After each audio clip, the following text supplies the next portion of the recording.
আসসালামু আলাইকুম সবাইকে আমাদের সপ্তম শ্রেণী কমপ্লিট একাডেমিক প্রোগ্রামের বিজ্ঞানের 6 নম্বর চ্যাপ্টার পদার্থের গঠন এই অধ্যায়টার আজকের একাডেমিক ক্লাসে অনেক অনেক স্বাগতম। পদার্থের গঠন অধ্যায়টা তোমাদের বিজ্ঞানের রসায়নের মধ্যে অন্তর্ভুক্ত হয়েছে। আসলে মানে তোমাদের সায়েন্স যে আছে ভাইয়া, এই সায়েন্সটা আসলে তিনটা ভাগে ভাগ করা। হ্যাঁ, একটা হচ্ছে ভাইয়া পদার্থবিজ্ঞান, একটা হচ্ছে তোমার রসায়ন বিজ্ঞান বা রসায়ন, আর একটা হচ্ছে তোমার জীববিজ্ঞান। এই তিনটা ভাগে বিভক্ত। তার মধ্যে জীববিজ্ঞানের অংশই আসে হচ্ছে সব থেকে বেশি, জীববিজ্ঞান রিলেটেড চ্যাপ্টারগুলাই আছে বেশি। সো রসায়নের মধ্যে অংশ আছে হচ্ছে তোমার এই পদার্থের গঠন অধ্যায়টা।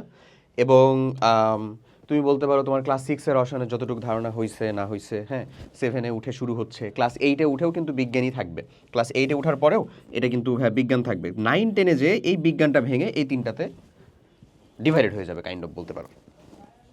তো তোমার পুরো ফিজিক্সের ফাউন্ডেশন, কেমিস্ট্রির ফাউন্ডেশন কিন্তু এই ক্লাসগুলোতেই যেহেতু তৈরি হয়, তাই আমি চেষ্টা করবো এই পদার্থের গঠন অধ্যায়টা এমন মানে ভালো মতো তোমার সামনে উপস্থাপন করতে, এমন কিছু বিষয় বলি, এমন কিছু প্র্যাকটিক্যাল নলেজগুলো তোমার সামনে দিয়ে দিতে, যেন তুমি খুব সহজে এই চ্যাপ্টারটা জিস্ট কমপ্লিট করতে পারো, যেন জিনিসটা নিজে আত্মার ভিতর থেকে আসলে বুঝতে পারো, এবং অ্যাজ ওয়েল অ্যাজ এখান থেকে যা কিছু কোয়েশ্চেনারিজগুলো আসবে সব কমপ্লিট করতে পারো। সো তোমার সাথে পুরো ক্লাস জুড়ে থাকবো আমি, আশিকুল ইসলাম খান, পড়াশোনা করতেছি ঢাকা ইউনিভার্সিটিতে। আমি যদি জাস্ট একটু চ্যাপ্টারটাকে ব্রিফ করি, তাহলে একেবারে বলবো যে ধরো এখানে আমার সব কিছু দেওয়া আছে, আমি যাচ্ছি সেখানে। সো এখানে তোমাকে জানতে হবে পদার্থ। পদার্থ কোনটা আসলে? লেটস সে এটা পদার্থবিজ্ঞানীর একটা কোয়েশ্চেন, যার ভর আছে এবং জায়গা দখল করে, সেই কাইন্ড অফ হচ্ছে আমাদের জন্য পদার্থ।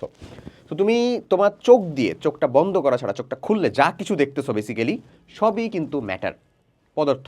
ওটা তোমার জীবনে ম্যাটার করুক বা না করুক সেটা ইস্যু না, বাট সব কিছু কিন্তু আসলে পদার্থ, অবজেক্ট, আচ্ছা বস্তু। এখন কথা হচ্ছে এই পদার্থগুলোর ভিতরে 4টা শব্দ তোমাকে খুব বেশি প্যারা দিবে। যদি এই 4টা শব্দের আত্মস্থ করতে পারো তুমি, বিশ্বাস করো এটা ডাল ভাত, লিটারালি ডাল ভাত। 4টা শব্দের ভিতরে প্রথম 4টা শব্দ নিয়ে আমি প্রথমের অংশের ভিতরে একেবারে A to Z ডিটেলস পড়ার চেষ্টা করব। প্রথমে হচ্ছে মৌলিক পদার্থ, যৌগিক পদার্থ, এটা হচ্ছে পদার্থের মেইন দুইটা ভাগ। ওকে, তারপরে আমরা যাব অণু আর পরমাণু। পরমাণু থেকে আমরা চলে যাব পরমাণুর প্রতীক, পরমাণুর ধারণা কে দিয়েছিলেন, পরমাণুকে ভাঙলে কি কি পাওয়া যায়, পরমাণু কতগুলা রয়েছে, এই সকল জিনিস পাইতে তারপরে আমরা দ্রাবক ট্রাবক মিশ্রণ টিশ্রণ নিয়ে অল্প একটু কথা বলবো। তাহলে আমাদের পুরো চ্যাপ্টারটা আসলে সাম আপ হয়ে যাবে, শেষ হয়ে যাবে। একটা আইডিয়া পাওয়া যাচ্ছে না? চলো তাহলে শুরু করা যাক। এটা আসলে বিশ্বাস করো কোনো মানে কোনো আহামরি জটিল এবং কঠিন কিছুই না, জাস্ট তুমি হচ্ছে যে আমার সাথে সাথে চলো। সো ফার্স্ট অফ অল আমি বলতেছি, আমরা শিখতে চাচ্ছি যে জিনিসটা, সেটা হচ্ছে ভাই আমাদের পদার্থ। সো পদার্থ আসলে কত প্রকার? Okay, so you actually know that যে পদার্থ হচ্ছে আমরা বলতে পারি জাস্ট সিম্পলি মৌলিক পদার্থ, আর একটা হচ্ছে ভাই যৌগিক পদার্থ। আর পদার্থের কিন্তু যেই যৌগিক পদার্থ, পদার্থের যে ডেফিনেশনটা সেটাও আমরা একটু লিখে দিই। পদার্থ ধরো তোমার আশেপাশে তুমি চোখ দিয়ে যা কিছু ভিজুয়ালাইজ করতে পারছো সবই কিন্তু পদার্থ ভাইয়া, বুঝছো তো আশা করি। সো পদার্থের ভিতরে এখানে আমরা বলবো যে যার ভর আছে, জায়গা দখল করে।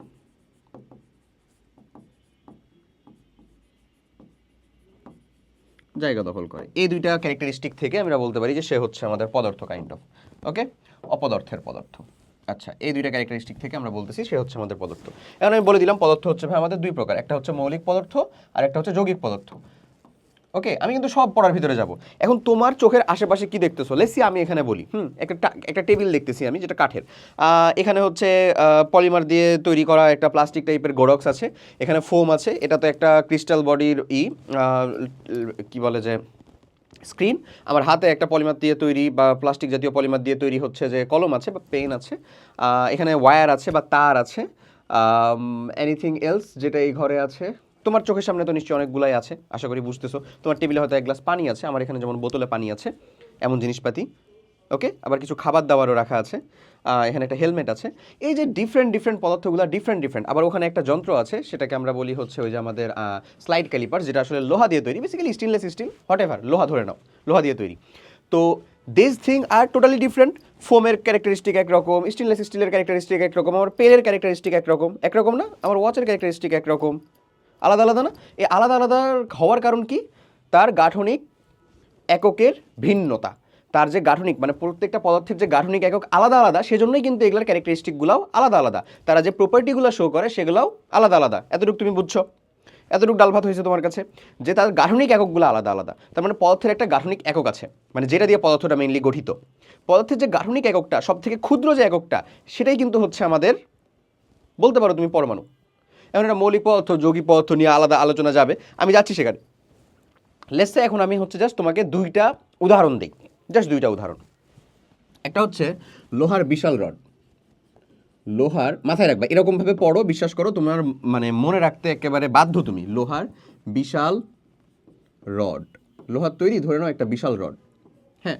আর আরেকটা আমরা বলতেছি উদাহরণ, যে সেটা হচ্ছে যে 1 চামচ পানি, মানে খুব অল্প পানি আছে, 1 চামচ না বলি, আবার মনে করবা যে চামচ বোধহয় নিয়ে চলে আসছি।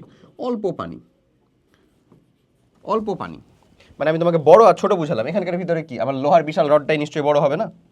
আচ্ছা, সো এই দুইটা কনসেপ্ট চিন্তা করো, just think about this concept. লোহাকে যদি তুমি ভাঙো, লোহার যে বিশাল রড, বিলিভ মি, ওখানে তুমি ফেরামি পাবা, মানে লোহাই পাবা, লোহা ছাড়া আর কিছু পাবা না। তাহলে সেটা হয়ে যাবে আমাদের মৌলিক পদার্থ। So what is actually meant by মৌলিক পদার্থ? যাকে ভাঙলে ওই পদার্থ ব্যতীত আর অন্য কিছু পাওয়া যায় না, সেটাই হচ্ছে মৌলিক পদার্থ। যাকে ভাঙলে,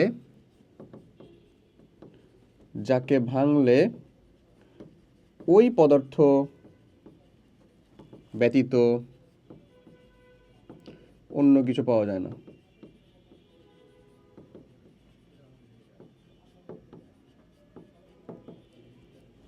যাকে ভাঙলে ওই পদার্থ ব্যতীত অন্য কিছু পাওয়া যায় না, সেটাই কি আমাদের মৌলিক পদার্থ। সো হোয়াট ইজ অ্যাকচুয়ালি যৌগিক পদার্থ? যৌগিক পদার্থ হচ্ছে যাকে ভাঙলে তুমি একাধিক গাঠনিক উপাদান পাবা, সেটা হচ্ছে যৌগিক পদার্থ। লোহাকে ভাঙলে তুমি কিন্তু ফেরামি পাবা, শুধুমাত্র লোহা, এফি, ওটাই পাবা, ওটা ছাড়া আর কিছু পাবা না। বাট ইন কেস যদি তুমি পানিকে ভাঙো, obviously we all know that যে পানির সংকেতটা আমার কেমন, আমি কিন্তু আবার পরে হচ্ছে যাব পানির সংকেতটা কেন এরকম হচ্ছে বা কি। H2O, মানে আমি যদি দেখি লোহার বিশাল রডের ভিতরে কি আছে, জাস্ট ফেরাম আছে, ফেরাম আছে। বাট আমি যদি পানির কথা চিন্তা করি, তাহলে ওখানে হাইড্রোজেন পরমাণু 2টা আছে আর অক্সিজেন 1টা আছে, এমন না ঘটনাটা? তাহলে ওই পদার্থটাকে আমরা আসলে কি বলবো? যৌগিক পদার্থ বলবো পানিকে, তাই না? যাকে ভাঙলে একাধিক পদার্থ, যাকে ভাঙলে একাধিক উপাদান পাওয়া যায়, একাধিক উপাদান পাওয়া যায়। সো যাকে ভাঙলে আমরা একাধিক উপাদান পাবো, সে হয়ে যাবে আমাদের কি? ডান। তাহলে মৌলিক পদার্থ হচ্ছে যাকে ভাঙলে আমরা ওই একই উপাদান পাবো, অন্য কিছু পাবো না, সেটা হচ্ছে আমাদের মৌলিক পদার্থ। লাইক লোহা, যেরকমভাবে বললাম, লোহার একটা বিশাল রড, ওটাকে ভাঙো ফেরামি পাবা। বাট লেটস সে পানি, পানিকে যদি তুমি ভাঙতে যাও বা গাঠনিক একক খুঁজতে যাও, দেখবা হচ্ছে H2O পাচ্ছ, যেখানে আসলে একটা হাইড্রোজেন, মানে 2টা হাইড্রোজেন পরমাণু, একটা অক্সিজেন পরমাণু এরকমভাবে যুক্ত আছে। তো পানি অবভিয়াসলি আমাদের কি যৌগিক পদার্থ হিসেবে যাচ্ছে। বুঝে গেছো? বুঝা গেছে হিসাবটা? তাহলে ধরে নাও কপারের একটা তার, সরু একেবারে তার, তোমার রুমে এতগুলো ওয়্যার আছে না, তো এই কপার তারটা কি হবে? মৌলিক পদার্থের ভিতরে হবে না? ওটাকে ভাঙলে তো তুমি কপারই পাবা, আর অন্য কিছু পাবা? পাবা না। ধরো তুমি হচ্ছে যে থার্মোমিটারের ভিতরে পারদের স্তম্ভ, ওখান থেকে তুমি তো পারদই পাবা, পারদ এতগুলো আছে ধরে নাও, বাট কি থাকবে? Hg বা মার্কারি তো থাকবে, তাহলে ওটাও কি একটা মৌলিক পদার্থ না? মৌলিক পদার্থ। বুঝছো কথাটা? ইভেন দো লেটস সি, আমরা যদি বলি হচ্ছে যে দ্বি-আয়নিক, দ্বিপারমাণবিক যতগুলা গ্যাস আছে, আসলে দ্বিপারমাণবিক গ্যাস, দ্বিপারমাণবিক গ্যাস, একই সাথে দেখো কি কি তুমি শিখতেছো। দ্বিপারমাণবিক গ্যাস, মানবিক গ্যাস, দ্বিপারমাণবিক গ্যাসগুলা কে কে বলো তো? এক হচ্ছে তোমার অক্সিজেন 2, এক হচ্ছে তোমার নাইট্রোজেন 2, এক হচ্ছে তোমার ক্লোরিন 2, ফ্লোরিন 2, তো ফ্লোরিনকে আগে দাও, হ্যাঁ, ফ্লোরিন 2, এক হচ্ছে তোমার ক্লোরিন 2, এক হচ্ছে তোমার ব্রোমিন 2, আয়োডিন 2, এগুলা আছে না দ্বিপারমাণবিক গ্যাসগুলা? এগুলা এগুলা সবগুলা আসলে কি? এগুলা সবগুলা কিন্তু হচ্ছে তোমার দ্বিপারমাণবিক গ্যাস, এগুলা কিন্তু হচ্ছে অণু, অণু এবং মৌলিক পদার্থ। কেন মৌলিক বলতেছি? তুমি অক্সিজেনকে ভাঙলে কি অক্সিজেন ছাড়া অন্য কিছু পাবা? পাবা না। অণু এবং মৌলিক পদার্থ। এবং অণু কেন বলতেছি? অণু পরমাণুর সংজ্ঞাতে তো আমরা এখনো যাইনি, তো চলো আগে আমরা যাই। অণু, আচ্ছা পরমাণুতে যাই আগে, পরমাণু আর হচ্ছে অণু। তো মৌলিক পদার্থ আর যৌগিক পদার্থ শিখে গেলে পরমাণু আর অণুর সংজ্ঞাটা একটু ইজিয়ার হয়, হ্যাঁ। সো আমি যদি তোমাকে বলি যে লেটস সে আমাদের মৌলিক পদার্থের যে ক্ষুদ্রতম কণা, এগুলা সবগুলো মৌলিক পদার্থ ছিল না? ওই যে লোহার বিশাল রডটা মৌলিক পদার্থ ছিল না? মৌলিক পদার্থের যে ক্ষুদ্রতম কণা, তাকে যেটা দ্বারা প্রকাশ করা হয়, সেটাই হচ্ছে পরমাণু। মৌলিক পদার্থের ক্ষুদ্রতম কণাকে আমরা কি বলতে পারি? মৌলিক পদার্থের ক্ষুদ্রতম কণা। মৌলিক পদার্থের ক্ষুদ্রতম কণা সেটাই কিন্তু আমাদের হচ্ছে পরমাণু। ক্ষুদ্রতম কণা সেটাই হচ্ছে কি আমাদের পরমাণু। ওকে, অণু কি? একাধিক পরমাণু মিলে তৈরি অথবা যৌগিক পদার্থের ক্ষুদ্রতম একক, সেটা হচ্ছে আমাদের অণু। তাহলে আমরা বলবো হচ্ছে একাধিক পরমাণু দিয়ে তৈরি, মানে একাধিক পরমাণু। এই যে এমন দেখো তো, এই মৌলিক পদার্থের ক্ষুদ্রতম কণা মানে অক্সিজেন যদি সেপারেট আমি খালি লিখতাম, এই যে অক্সিজেন, এটাকে একটা অক্সিজেন পরমাণু বলতাম। বাট যখন আমি O2 বলতেছি তখন এখানে দুইটা অক্সিজেন পরমাণু আছে, দুইটা অক্সিজেন পরমাণু মিলে এক অণু অক্সিজেন তৈরি করতেছে। তাহলে আমরা বলতে পারি যে একাধিক পরমাণু দিয়ে তৈরি,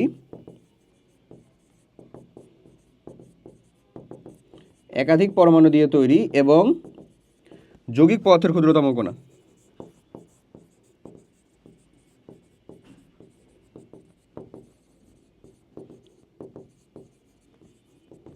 যৌগিক পদার্থের ক্ষুদ্রতম কণা যেমন হচ্ছে যে ধরো যৌগিক পদার্থের ক্ষুদ্রতম কণা কি ছিল এখানে? কি ছিল এখানে? পানি না? তাহলে ওই পানিটা আসলে কি? H2O হচ্ছে একটা অণু। লেটসে তোমার সামনে যে যতগুলো পলিমার টলিমার যে টাইপের জিনিস আছে, ধরো হচ্ছে কাঠের গাঠনিক উপাদান কি? সেলুলোজ। সেলুলোজ হচ্ছে কিন্তু একটা অণু, যে অণুর ভিতরে কার্বন একটা নির্দিষ্ট অনুপাতে আছে, হাইড্রোজেন একটা নির্দিষ্ট অনুপাতে আছে, অক্সিজেন একটা নির্দিষ্ট অনুপাতে আছে। ওগুলা কার্বন, হাইড্রোজেন, অক্সিজেন, ওরা কি? পরমাণু। ওরা হচ্ছে পরমাণু। ওকে, সো তাহলে আমরা এখানে একটা হিসাব নিয়ে আসতে পারি না যে মৌলিক পদার্থ পরমাণু হতে পারে, অণু হইতে পারে। যৌগিক পদার্থ পরমাণু কখনোই হইতে পারে না। এটা যৌগিক পদার্থ মানে যেখানে একাধিক পরমাণু থাকবেই বলতেছে, সেটা কখনো পরমাণু থাকতে পারে না। যৌগিক পদার্থের ক্ষুদ্রতম কণা সবসময় কি হবে? অণু হবে। মানে ওখানে তো তুমি একাধিক পরমাণু থাকবেই, পাবাই, নাহলে তো সেটা যৌগিক পদার্থই বলতা না। ব্যাপারটা এরকম না? যেমন এটা ধরো মৌলিক, অণু এবং মৌলিক। হ্যাঁ, আর যদি আমরা বলি অণু কিন্তু মৌলিক না, এরকম কারা? এই যে বাকি সবগুলাই তো অণু কিন্তু মৌলিক না, যেমন পানি, এটা অণু কিন্তু মৌলিক না। ঠিক আছে? আবার যদি আমরা বলি হচ্ছে যে ধরো পরমাণু এবং মৌলিক, সম্ভব না? অবশ্যই সম্ভব। ধরে নাও হচ্ছে যে সোডিয়াম, হ্যাঁ, এই যে হচ্ছে ফেরাম, এই যে হচ্ছে কপার, এগুলা কি আমরা বলতে পারি? এগুলা কি আমরা এমন বলতে পারি না ভাইয়া? এগুলা বলতে পারবো আমরা হচ্ছে পরমাণু। এগুলা কি? এরা তো পরমাণু, পরমাণু এবং মৌলিক। কিন্তু পরমাণু কি কখনো যৌগিক হতে পারে? উত্তরটা হচ্ছে না, যৌগিক কখনো পরমাণু হতে পারে না। সো আমরা যদি একটু মানে এই জিনিসটা দিয়ে যাই, তাহলে গ্রিনটা দিব হচ্ছে যে মৌলিক অণু হইতে পারে, হ্যাঁ, মৌলিক পরমাণুও হইতে পারে। ওকে, বাট যৌগিকটা অলওয়েজ কি হবে? যৌগিকটা অলওয়েজ হবে হচ্ছে ভাই অণু। যৌগিকটা কখনো পরমাণু হওয়া সম্ভব না। মানে পরমাণু যৌগিক কখনো পরমাণু হওয়া সম্ভব না। যৌগিক পরমাণু নেভার পসিবল, এই কম্বিনেশন হওয়া সম্ভব না। যৌগিক পরমাণু এটা হওয়া পসিবল? টু বি অনেস্ট না। পরমাণুকে ভাঙলেই কিছু পাওয়া যায় না নাকি? পরমাণু শেষ? পাওয়া যায় ভাই। পরমাণুর গাঠনিক ভিন্নতার জন্যই মেইনলি এই কাজটা হয়। সো পরমাণুকে ভাঙলে আমরা বেসিক্যালি কি পাবো? পরমাণুকে ভাঙলে পাবো হচ্ছে আমরা ইলেকট্রন, প্রোটন, নিউট্রন। কি পাবো বলো তো? ইলেকট্রন, প্রোটন, এবং এই প্রোটন সংখ্যার উপর ভিত্তি করেই কিন্তু এগুলো আলাদা আলাদা হয়, এবং নিউট্রন। এই তিনটা জিনিস আমরা পাবো, ইলেকট্রন, প্রোটন এবং নিউট্রন। কথা ক্লিয়ার? কোনো ভেজাল আছে? হোপসো কোনো ভেজাল থাকার কথা না। আমি এই এক পেজের ভিতরে তোমার যতটুকু পড়াইছি ভাই, বিশ্বাস কর তুই এই চ্যাপ্টারের হাফ অফ দ্যার বেশি আসলে পড়ে ফেলছিস। মিথ্যা বলতেছি না ভাই। এবং সবথেকে গুরুত্বপূর্ণ জিনিস, সবথেকে বেসিক ক্লিয়ার করার জিনিস, বেসিক কনসেপ্ট ক্লিয়ার করার জিনিস। চলো এবার তাহলে বাকি অংশগুলো তোমাকে দেখাই। লেটসে আমার এখানে কি বলতেছে? পদার্থের ভিন্নতার প্রধান কারণ হলো এর উপাদান, কনস্টিটিউয়েন্ট। বললাম যে গাঠনিক একক, এটাই তো উপাদান। এই উপাদানকে আমরা কি বলতে পারি আসলে? গাঠনিক একক বলতে পারি না? তুমি বইটাকে সাথে নাও, হ্যাঁ, বইটাকে সাথে নিয়ে নোট খাতাটাকে রাখো এবং এরকমভাবে পড়ো। এছাড়া পদার্থের গঠন, স্ট্রাকচারের উপরও এদের ধর্ম নির্ভর করে। এক এক পদার্থের উপাদান ও গঠন এক এক রকম বলে তারা দেখতে ভিন্ন ভিন্ন রকমের হয়, ধর্ম অনুযায়ী ভিন্ন ভিন্ন কাজ করতে ব্যবহৃত হয়। যেমন হচ্ছে ধরে নাও লোহা এবং তামা ক্ষুদ্র কণার সমন্বয়ে নিয়মিত মানে সজ্জায় রয়েছে। এই যে ধরে নাও এটা একটা লোহার রড, লেটস সে এটা একটা লোহার রড, যেখানে অসংখ্য এরকম লোহার রড, যেখানে অসংখ্য এরকম কি রয়েছে? আচ্ছা, আর এটা কি? এটা হচ্ছে একটা তামার তার। ধরুন এটা একটা তামার তার, যেখানে অসংখ্য কপার রয়েছে। কথা ক্লিয়ার? নেক্সটে কি বলে দেখো, লোহা ও তামার মতো যে সকল পদার্থ একটি মাত্র উপাদান দিয়ে তৈরি তাকে আমরা কি বলি? মৌলিক পদার্থ। একটা মাত্র উপাদান মানে একটাই পরমাণু হইতে হবে এমন না, কিন্তু যে পরমাণু দিয়ে গঠিত ওই পরমাণু ছাড়া অন্য কাউকে পাওয়া যাবে না। যেমন বলতেছি আমরা ধরে নাও অক্সিজেন গ্যাস, অক্সিজেন গ্যাসের ভিতরে কি আছে? অক্সিজেনই তো আছে, আর কিছু আছে? তার মানে সেটাই হচ্ছে যাকে ভাঙলে আমরা কেবল ও কেবলমাত্র একটা একটা গাঠনিক এককই পাবো। হ্যাঁ, মানে যেটা শুধুমাত্র যে আমরা এখানে বলে দিছি না যে যাকে ভাঙলে ওই পদার্থ মানে ওই উপাদান ছাড়া অন্য কিছু পাওয়া যাবে না। অক্সিজেন গ্যাসকে ভাঙতেছো অক্সিজেন পরমাণুই পাবা, আর অন্য কিছু পাবা না, তাই না? লোহার রডকে ভাঙতেছো ফেরাম পরমাণুই পাবা, অন্য কিছু পাবা না। তাহলে সেটাই হচ্ছে আমাদের মৌলিক পদার্থ। লোহা ও তামা আমাদের মতে পরিচিত হাইড্রোজেন এবং অক্সিজেন, আমাদের পরিচিত হাইড্রোজেন ও অক্সিজেন একটি করে উপাদান দিয়ে তৈরি, এরাও মৌলিক পদার্থ। Hydrogen separate hydrogen, let's say separate hydrogen gas, oxygen হচ্ছে গ্যাস।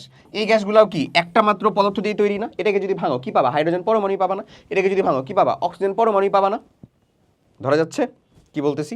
এই কথা এখানে বলা হয়েছে। যেমন হচ্ছে ধরো এখানে হাইড্রোজেনের আকারটা দেওয়া হয়েছে, হাইড্রোজেন গ্যাসের ভিতরে হাইড্রোজেন গ্যাসের অণু অসংখ্য থাকে, বাট এটাকে তুমি ভাঙা শুরু করো, অসংখ্য থাকে। এটাকে যদি ভাঙা শুরু করো কি পাবা? এই হাইড্রোজেন ছাড়া আর কাউকে পাবা না, তার মানে এটা মৌলিক। অক্সিজেন গ্যাসের অণুকে ভাঙতেছো, লেটস সি, হাইড্রোজেনের অণুটা এরকম থাকে, অক্সিজেনের পরমাণুটা থাকে হচ্ছে ও ডাবল বন্ড ও, এরকম থাকে। তো এটাকে ধরো তুমি ভাঙার চিন্তা করতেছো, এটাকে ভাঙলেও কি অক্সিজেন পরমাণু ছাড়া অন্য কিছু পাবা না, তার মানে সেটাও আমাদের কি মৌলিক পদার্থ। যাকে ভাঙলে আমরা একাধিক পাবো, লেটস সে পানিকে ভাঙতেছি H2O, let's say HCl, hydrogen এবং ক্লোরিন আলাদা আলাদা পাচ্ছি। সোডিয়াম ক্লোরাইড আমাদের বহুল প্রচলিত খাবার লবণ, সোডিয়াম ক্লোরাইড, এটা কি আমাদের অণু হবে নাকি পরমাণু হবে বলো তো? অবশ্যই অণু হবে, এবং এটা অবশ্যই যৌগিক পদার্থ হবে।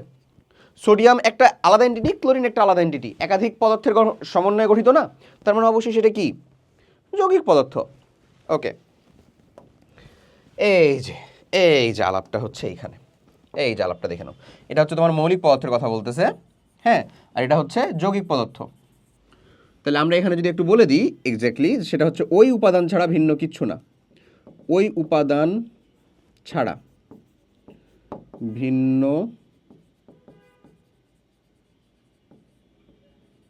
কিচ্ছু নয়, ওই উপাদান ছাড়া ভিন্ন কিচ্ছু নয়। আর যদি যৌগিক পদার্থের কথা বলি তাহলে এটা কি বলবো বলো তো? যে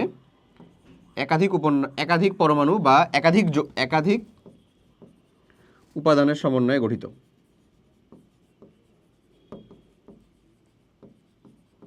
এখন তোমার আসলে প্রতীকগুলো জানা দরকার, মৌলের পরমাণুর প্রতীকগুলো জানা দরকার, না হলে এটা টাফ টু অ্যাকচুয়ালি ফাইন্ড, তাই না? একটু ফাইন্ড করতে কঠিন হবে আর কি এমন।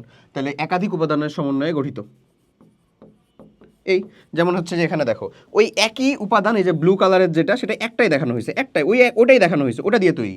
বাট ইন কেস জাস্ট তুমি হচ্ছে যে এটা দেখতেছো, এখানে দেখবা তুমি একাধিক উপাদান আছে, এই যে দেখো এই একটা উপাদান, লাল আর একটা উপাদান, এই যে এই একটা উপাদান, লাল আর একটা উপাদান, লাল আর একটা উপাদান, মানে কাইন্ড অফ এটা হচ্ছে H2O, এটা এরকম ভাবে দিছে, এই যে অক্সিজেন একটা আর হাইড্রোজেন দুই দিকে এরকম ভাবে আসলে তৈরি, এমন বোঝাচ্ছে।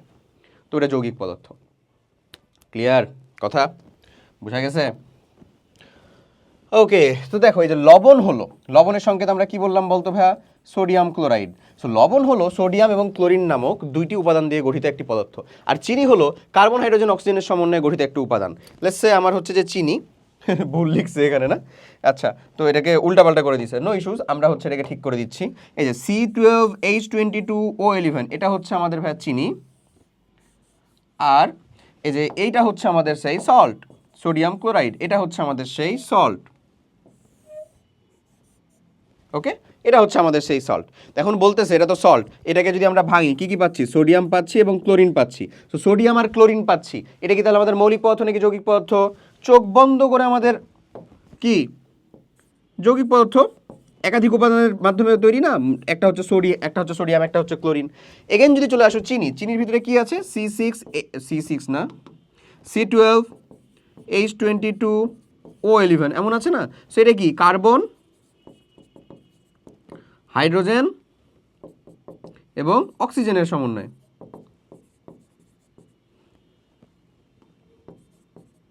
কার্বন, হাইড্রোজেন এবং অক্সিজেনের সমন্বয়। সো এটা কি তাহলে চোখ বন্ধ করে হচ্ছে আমাদের কি এটাও যৌগিক পদার্থ না? অবশ্যই যৌগিক পদার্থ। কথা কি ক্লিয়ার নেই? কোনো ভেজাল আছে বলো? ক্লিয়ার থাকা উচিত নিশ্চয়ই। এখানে বলে এটারই এলাবোরেটিভ ফর্ম, যেটা আমি তোমাকে শিখিয়ে দিয়েছি অলরেডি। চিনিকে ভাঙলে শেষ পর্যন্ত কার্বন, হাইড্রোজেন এবং অক্সিজেন, এই তিনটা উপাদান বা মৌলিক পদার্থ পাওয়া যায়, মানে তিনটা মৌলিক পদার্থ পাওয়া যায়, তিনটা ডিফারেন্ট মৌলিক পদার্থ। কার্বন ইটসেলফ কিন্তু একটা মৌলিক পদার্থ, হাইড্রোজেন ইটসেলফ একটা মৌলিক পদার্থ, অক্সিজেন ইটসেলফ একটা মৌলিক পদার্থ, বাট তারা যখন যুক্ত হয়ে একটা যৌগ তৈরি করতেছে যেটা চিনি, সেটা হচ্ছে একটা যৌগিক পদার্থ। বুঝছো তো? লবণ ও চিনির মতো যে সকল পদার্থের একাধিক ভিন্নধর্মী উপাদান বা মৌলিক পদার্থ দিয়ে তৈরি, মানে একাধিক মৌলিক পদার্থ দিয়ে যারা তৈরি, ভালো করে বুঝো, তাদেরকে আমরা যৌগিক পদার্থ বলি। তারাই হচ্ছে আমাদের যৌগিক পদার্থ।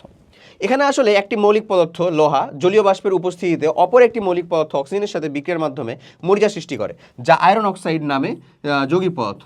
সেটা হচ্ছে একটা যৌগিক পদার্থ। লেটস আমি যদি বলি যে লোহার রড, এই লোহার রডটা তুমি জাস্ট মানে একেবারে সাহস দেখা বাতাসের উপস্থিতিতে, বুঝছো, বাতাসে রেখে দাও, বাতাসে রেখে দাও, তাহলে ও বায়ুর অক্সিজেন আর পানি জলীয় বাষ্প যেটা, সেটাকে নিয়ে তৈরি করবে কি জানো ভাইয়া? মরিচা। তো আমি এটা বিক্রিয়া আকারেও লিখে দিচ্ছি, সমস্যা নাই, এটা মরিচা তৈরি করবে। সো এই লোহার রড কিন্তু ছিল মৌলিক পদার্থ, এই যে এদের সাথে বিক্রিয়া করে যেটা মরিচা তৈরি করবে সেটা আবার যৌগিক পদার্থ হয়ে যাবে। How does actually occurs, it occurs. ধরো হচ্ছে ফেরাম, অসংখ্য আছে, এটার সাথে কে বিক্রিয়া করবে ভাইয়া? অক্সিজেন বিক্রিয়া করবে, কার উপস্থিতিতে? বাতাসের পানির উপস্থিতিতে বা জলীয় বাষ্পের উপস্থিতিতে অক্সিজেন বিক্রিয়া করতেছে। এটা যে জিনিসটা তৈরি হবে সেটা হচ্ছে Fe2O3। তুমি জাস্ট বিক্রিয়াটা দেখে রাখো কীভাবে হচ্ছে না হচ্ছে, এটা এখন তোমার জানার দরকার নাই, ইন্টু পানি। বলো তো, এটা হচ্ছে আমাদের মরিচার সংকেত আসলে, হ্যাঁ। এই এনের জায়গাতে নর্মালি 3 দিতে হয়, এন হচ্ছে নর্মালি 3 অনু পানি ইউজ হয় এখানে। সো লেটস সে তুমি বলো তো যে Fe2O3 ইন্টু NH2O, 3 অনু পানি। এটা হচ্ছে ফেরিক অক্সাইডের সাথে 3 অনু পানি। এটা হচ্ছে আমাদের মরিচার সংকেত। লোহা যেটা এখানে ছিল, লোহা যেটা এখানে ছিল, এটা কি আমাদের মৌলিক পদার্থ নাকি যৌগিক পদার্থ? অবশ্যই লোহাটা ইটসেলফ একটা মৌলিক পদার্থ। ইভেন দো আমাদের যে অক্সিজেন সেটাও কি আমাদের মৌলিক পদার্থ, পানিটা আমাদের যৌগিক পদার্থ। বাট ও যে জিনিসটা তৈরি করছে সেটা কি? মরিচা। এই মরিচাটা কি হয়ে গেছে এখন বলো তো ভাইয়া? অবশ্যই আমাদের যৌগিক পদার্থ হয়ে গেছে না? এটার কথাই বলা হচ্ছে এখানে, যে এটার কথা বলতেছে। তারপরে কি? তাহলে এই কথা নিঃসন্দেহে বলা যায় 2 বা ততোধিক মৌলিক পদার্থ মিলে একটি যৌগিক পদার্থ তৈরি হয়। ওকে, যেখানে একের অধিক পদার্থ বিদ্যমান সেটি হলো মিশ্র পদার্থ। আবার যেখানে একের অধিক পদার্থ বিদ্যমান সেটাকে মিশ্র পদার্থ বলে। নো ইস্যুস, এটা আহামরি এখনকার জন্য খুব বেশি জরুরি না তোমার জন্য, যেখানে একাধিক পদার্থ মিশ্র আছে। যেমন ধরো আমি যদি বলি, মানে কঠিনগুলো উদাহরণগুলো কঠিন হবে, বাট শিখে রাখো। ধরো হচ্ছে ডলোমাইট, ডলোমাইট এখানে থাকে হচ্ছে ম্যাগনেসিয়াম কার্বনেট, ক্যালসিয়াম কার্বনেট। দেখো তো, এটা 2টা পদার্থ যুক্ত আছে, একটা হচ্ছে ম্যাগনেসিয়াম কার্বনেট, একটা হচ্ছে ক্যালসিয়াম কার্বনেট। বুঝতেছো? তাহলে এটা কি? একটা মিশ্র পদার্থ, এমন বলতে পারো, হ্যাঁ। আবার ধরো যদি আমি এমন বলি একটা যৌগ FeO প্লাস হচ্ছে Fe2O3, এটা হচ্ছে ফেরাস অক্সাইড, এটা হচ্ছে ফেরিক অক্সাইড। তো এই 2টা মিলে আসলে তৈরি করে হচ্ছে এরকম একটা যৌগ, এরকম একটা যৌগ তৈরি করে এই 2টা মিলে, সেটা হচ্ছে Fe3O4। এটাও কি তাহলে একটা মিশ্র পদার্থ? ক্লিয়ার কনসেপ্টটা? এগুলা মাথার উপর দিয়ে যাওয়া স্বাভাবিক, নো ইস্যুস, যাক যাইতে দাও, খালি দেখে থাকো। মৌলিক পদার্থ যৌগিক পদার্থের কথা ক্লিয়ার হয়েছে না? বুঝতে পারবো না, আলাদা করতে পারবো না। অনুপরমাণুর কথা ক্লিয়ার হয়েছে না? আলাদা করতে পারবো না। ওটাই দরকার, ওকে, ওটাই দরকার, খুব দ্রুতই তুমি পাবা। বুঝছো? তাহলে এটা কি আসলে? এটাই সায়েন্স, এইটাই সায়েন্স। তুমি জিজ্ঞাসা করতে পারো এটা কি? এটাই হচ্ছে কি? এটাই আসলে সায়েন্স। কথা কি ক্লিয়ার? এরপরে আমরা যাবো ওই যে পরমাণু চলে আসলো, যে আমাদের গাঠনিক উপাদান যে পরমাণু, এই পরমাণুটা কই থেকে আসলো, কে নিয়ে আসছে, কিভাবে নিয়ে আসছে, সেটার আলাপ আলোচনাতে দেখো। ক্ষুদ্রতম কণার যে মতবাদ, মানে একটা পদার্থ একটা ক্ষুদ্রতম কণা দ্বারা তৈরি, সেটার মতবাদটা আসলে কে দিয়েছেন, কখন দিয়েছেন এবং কেন দিয়েছেন? গ্রিক দার্শনিক ডেমোক্রিটাস সর্বপ্রথম দেন। কখন? ডেমোক্রিটাস খ্রিস্টপূর্ব 400 অব্দে। এই জিনিসগুলো এমসিকিউর জন্য খুবই খুবই গুরুত্বপূর্ণ। গ্রিক দার্শনিক ডেমোক্রিটাস সর্বপ্রথম খ্রিস্টপূর্ব 400 অব্দে পদার্থের ক্ষুদ্রতম কণা নিয়ে এ মতবাদ প্রদান করেন। তিনি এই ক্ষুদ্রতম কণার নাম দেন পরমাণু বা অ্যাটম, এবং সেখান থেকে আমরা পরমাণুটা পড়ি। আমরা পরমাণুর সংজ্ঞাটা কি দিছি বলতো? মৌলিক পদার্থের ক্ষুদ্রতম কণা। বলছি কি বলছি না? ভালো করে মনে করে দেখ। ওকে, এই কথাটি তিনি নিয়েছিলেন গ্রিক শব্দ অ্যাটমস থেকে, যার অর্থ হচ্ছে অবিভাজ্য, যেটার অর্থ অবিভাজ্য। বাট এটা কিন্তু পরবর্তীতে এটার ধারণাটা ভুল হয়, কারণ আমরা পরমাণুকে ভেঙে কি পাইলাম হচ্ছে ইলেকট্রন, পাইলাম হচ্ছে প্রোটন, পাইলাম হচ্ছে কি নিউট্রন।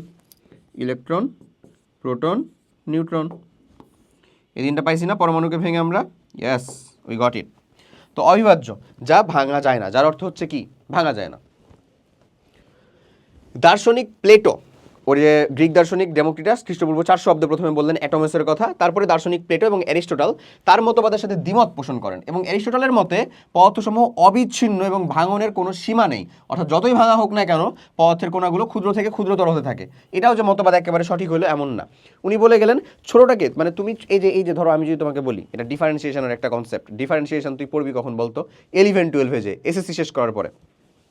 যাক, তখন আমি তোকে বললাম যে ভাই এই যে হাতের ইটা আছে না, এটা যতটা পারা যায় ছোট করো, কিন্তু টাচ করা যাবে না। তুমি এটাকে কত ছোট বলবা? বাদ দাও এই উদাহরণ। ধরুন আমি তোমাকে বললাম তুমি তোমার চোখে সব থেকে ছোট সংখ্যাটা বলো, সব থেকে ছোট সংখ্যা তুমি কিভাবে করবা? 0.01।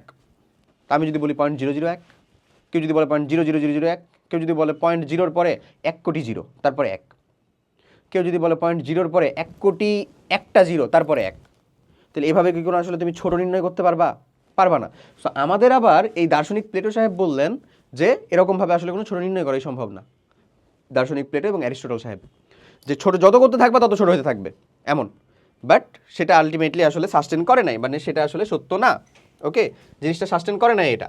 এবং এই সাস্টেনেবিলিটি নিয়ে সর্বপ্রথম সব কিছু কল্পনা জল্পনা ভেঙে আমাদের 1803 সালে জন ডাল্টন নামের ইংরেজ বিজ্ঞানী পরীক্ষালব্ধ তথ্যের উপরে, এটা একটা জিনিস মানতে হবে যে এতক্ষণ ওনারা মতবাদ দিচ্ছিলেন, উনি পরীক্ষালব্ধ তথ্য মানে ওনার কাছে একটা প্রুফ আছে এমন ভিত্তি করে পদার্থের ক্ষুদ্রতম কণা সম্পর্কে মতবাদ দেন। তার এই মতবাদ অনুযায়ী ডাল্টনের মতবাদ নামেই পরিচিত, মানে তার এই মতবাদ যেটা জন ডাল্টন, সেটা ডাল্টনের মতবাদ নামে পরিচিত। ডাল্টনের মতে মৌলিক পদার্থসমূহ পরমাণু নামক ক্ষুদ্র ক্ষুদ্র কণা দ্বারা গঠিত। আমরা কি এই সংজ্ঞাটা বলছি কি বলছি না বলতো ভাইয়া? মৌলিক পদার্থসমূহ যে ক্ষুদ্রতম কণা দিয়ে গঠিত, এটা আমরা বলছি না? সেটার নাম কি? পরমাণু। পরমাণুর সংজ্ঞা আমরা কি দিয়েছিলাম? মৌলিক পদার্থের ক্ষুদ্রতম কণা, মৌলিক পদার্থের গাঠনিক একক, সেটাই তো আমাদের পরমাণু। ওকে, একটি মৌলের বা মৌলিক পদার্থের সকল পরমাণু একই রকম। একটা মৌলের অবশ্যই বা মৌলিক পদার্থের, হ্যাঁ, একটি মৌলের সকল পরমাণুর আকার, ভর ও রাসায়নিক ধর্ম একই। একটা মৌলের জন্য সেটা সমান সকল পরমাণুর। একটা মৌলের সকল পরমাণু, লেটস সে এটা হাইড্রোজেন মৌল, হাইড্রোজেন মৌলের সবার, মানে এই হাইড্রোজেন গ্যাস আকারে থাকুক, সোডিয়াম হাইড্রাইড আকারে থাকুক, পানি আকারে থাকুক, যেভাবেই থাকুক না কেন এই হাইড্রোজেনের সবার কি আকার, ভর এবং রাসায়নিক ধর্ম তার একই। একই মৌলের পরমাণু অপর মৌলের পরমাণু হতে ভিন্ন রকম। একটা মৌলের পরমাণু অপর মৌলের পরমাণু থেকে কি ভিন্ন রকম। ওকে, অর্থাৎ ভিন্ন ভিন্ন মৌলের পরমাণুর আকার, ভর ও ধর্ম ভিন্ন ভিন্ন। একটা মৌলের পরমাণু আর একটা মৌলের, মানে টোটাল একটা মৌলের পরমাণু, ভালো করে বুঝো, অপর একটা মৌলের পরমাণু সমূহ কণা সমূহ থেকে টোটালি ভিন্ন ভিন্ন। লেটস সে আমি বলতেছি এখানে হাইড্রোজেন, এখানে বলতেছি হচ্ছে পানি, মানে অক্সিজেন, এখানে একটা বললাম, আবার আমি বললাম হচ্ছে এইখানে একটা। সো এই দুইটা অবভিয়াসলি ডিফারেন্ট না? ভিন্ন ভিন্ন না? অবশ্যই ভিন্ন ভিন্ন। ওই কথাই কিন্তু বলতেছে, একটা মৌলের পরমাণু সমূহ অপর মৌলের পরমাণু সমূহ থেকে টোটালটাই ভিন্ন, মানে ভিন্ন ভিন্ন মৌলের পরমাণুর আকার, ভর এবং ধর্ম সম্পূর্ণ ভিন্ন। তাইলে এখন কথা একটা কমন চলে আসে, ভাই এরকম কত পরমাণু আছে, কয়টা পড়বো আমি, কয়টা মনে রাখবো আমি? That's why you need periodic table, পর্যায় সারণী। রসায়নের যুগান্তকারী একটা জিনিস পর্যায় সারণী।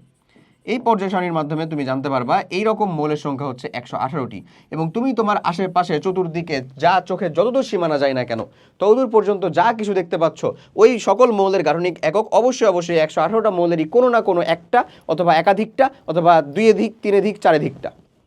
কথা ক্লিয়ার? এই জিনিসটাই তুমি এখনও দেখতে পাবা। সো যৌগিক পদার্থ নিয়ে এখানে একটা মতবাদ দেওয়া আছে, আমি তোমাকে বলে বুঝাই, তারপরে ফোকাস অন সায়েন্স, তারপরে আমরা একটা থামবো। দেখো এখানে কি বলে, যৌগিক পদার্থ সমূহ একের অধিক মৌলিক পদার্থ নিয়ে গঠিত। এটাও বলেছি আমরা সংজ্ঞার শুরুতে, নাহলে একটু টেনে দেখো। বিভিন্ন মৌলের পরমাণু সমূহ সরল অনুপাতে যুক্ত হয়ে যৌগিক পদার্থ তৈরি হয়। লেটস সে আমি বলতেছি C6H12O6, এটা কি একটা মানে মৌলিক পদার্থগুলো, হাইড্রোজেন একটা মৌলিক, কার্বন একটা মৌলিক, পানি অক্সিজেন একটা মৌলিক, এরা একটা সরল অনুপাতে যুক্ত হয়েছে না? সরল অনুপাত মানে এমন না যে ভাগ হওয়া লাগবে, এখানে যেমন ভাগ হয়েছে, এখানে তো ভাগ নাই হতে পারতো, CH22O11 এমনও তো হতে পারতো, পারে না? এখানে কোনো কমন সংখ্যা দ্বারা ভাগ যাচ্ছে না। সরল অনুপাত কিন্তু এইটাও, যেখানে একটা পূর্ণ সংখ্যার অনুপাত আছে সেটাই সরল অনুপাত। ওকে, একটা রাসায়নিক বিক্রিয়ায় পরমাণু সমূহের সৃষ্টি বা ধ্বংস হয় না, শুধু একে অপরের সাথে যুক্ত হয়, একে অন্য থেকে আলাদা হয়। একটা রাসায়নিক বিক্রিয়া হোক, মানে একটা রাসায়নিক বিক্রিয়ার ভিতরে তুমি ধরো এই চিনির সাথে অন্য কাউকে বিক্রিয়া দিচ্ছ, এটাকে তাপ দিচ্ছ, এর সাথে কাউকে বিক্রিয়া করাইতেছো, যাই করো না কেন এটা কখনোই কি হবে না, সৃষ্টি বা ধ্বংস হওয়া সম্ভব না। জাস্ট একজন আরেকজনের সাথে যুক্ত হওয়ার যে প্রবণতা সেটা চেঞ্জ হতে পারে। হ্যাঁ, যেমন হচ্ছে এখানে হাইড্রোজেন আর অক্সিজেন এইভাবে আছে, পানিতে হাইড্রোজেন আর অক্সিজেন কীভাবে থাকে, H2O আকারে থাকে। তাহলে অবভিয়াসলি এই দুইটা ডিফারেন্ট জিনিস, দুইটা ডিফারেন্ট অণু, দুইটা ডিফারেন্ট পদার্থ, তাই না? একটা চিনি, একটা কি পানি, সেটা হচ্ছে চিনি, এটা কি পানি, ডিফারেন্ট জিনিস অবশ্যই। এই যে দেখো শুধু একে অপরের সাথে যুক্ত হয়, একে অন্য থেকে আলাদা হয়, এই কথা বলে দিলাম। সো এই যে এত সকল জিনিসপাতি তুমি জানতে চাচ্ছ কি থেকে বলো তো ভাই? সায়েন্সে ফোকাস করে, তাই না? এবার আমরা মেইনলি পরমাণু যাবতীয় এই যে পরমাণু অণু এগুলার সম্পর্কে কথাবার্তা বলবো, যেটারও কিন্তু ব্রিফ আমি তোমাকে দিয়ে দিছি। তারপরে পর্যায় সারণীটা দেখবো, পরমাণু তার প্রতীক নিয়ে কথাবার্তা বলবো। দেন আমাদেরকে আসতে হবে হচ্ছে কিছু সংকেত আছে, পানি দ্রাবকের ব্যবহার, বাস শেষ, তাহলে আমাদের শেষ হবে। ঠিক আছে? সো লেটস সে আমরা হচ্ছে শুরু করি সায়েন্সের উপরে ফোকাস করে। ওকে, তাহলে আশা করি এতদূর পর্যন্ত বুঝতে পারছো, ঠিক আছে না? ওকে, সো ফোকাস অন সায়েন্স, তাই তো? এখানে তো কোনো সমস্যা নাই। কিসে ফোকাস করবো আমরা? সায়েন্সে ফোকাস করবো। চলো সায়েন্সে ফোকাস করলে বাকি অংশটুকু আমরা টানি। আমরা এই চ্যাপ্টারটার পরে আবার কিছু কোয়েশ্চেন সলভ করবো, এমসিকিউ সিকিউ, ইনশাল্লাহ হবে, কোনো সমস্যা নাই। দেখো পরমাণু এবং অণু নিয়ে আমরা কথা বলবো, এবং বিলিভ মি অর নট এখানে আর মোর অর লেস কথাবার্তা আমি যে এক চ্যাপ্টারের শুরুর অংশেই বলে ফেলছি, বুঝছো? যেমন বলতেছে পদার্থ ক্ষুদ্র ক্ষুদ্র কণা দ্বারা গঠিত, এই ক্ষুদ্র ক্ষুদ্র কণাদেরকে পরমাণু বলে। আমরা পরমাণুকে কি বলছি বলো তো? মৌলিক পদার্থের ক্ষুদ্রতম কণা না? ক্ষুদ্রতম ক্ষুদ্র পদার্থ থেকে তো পরমাণু বলা হচ্ছে।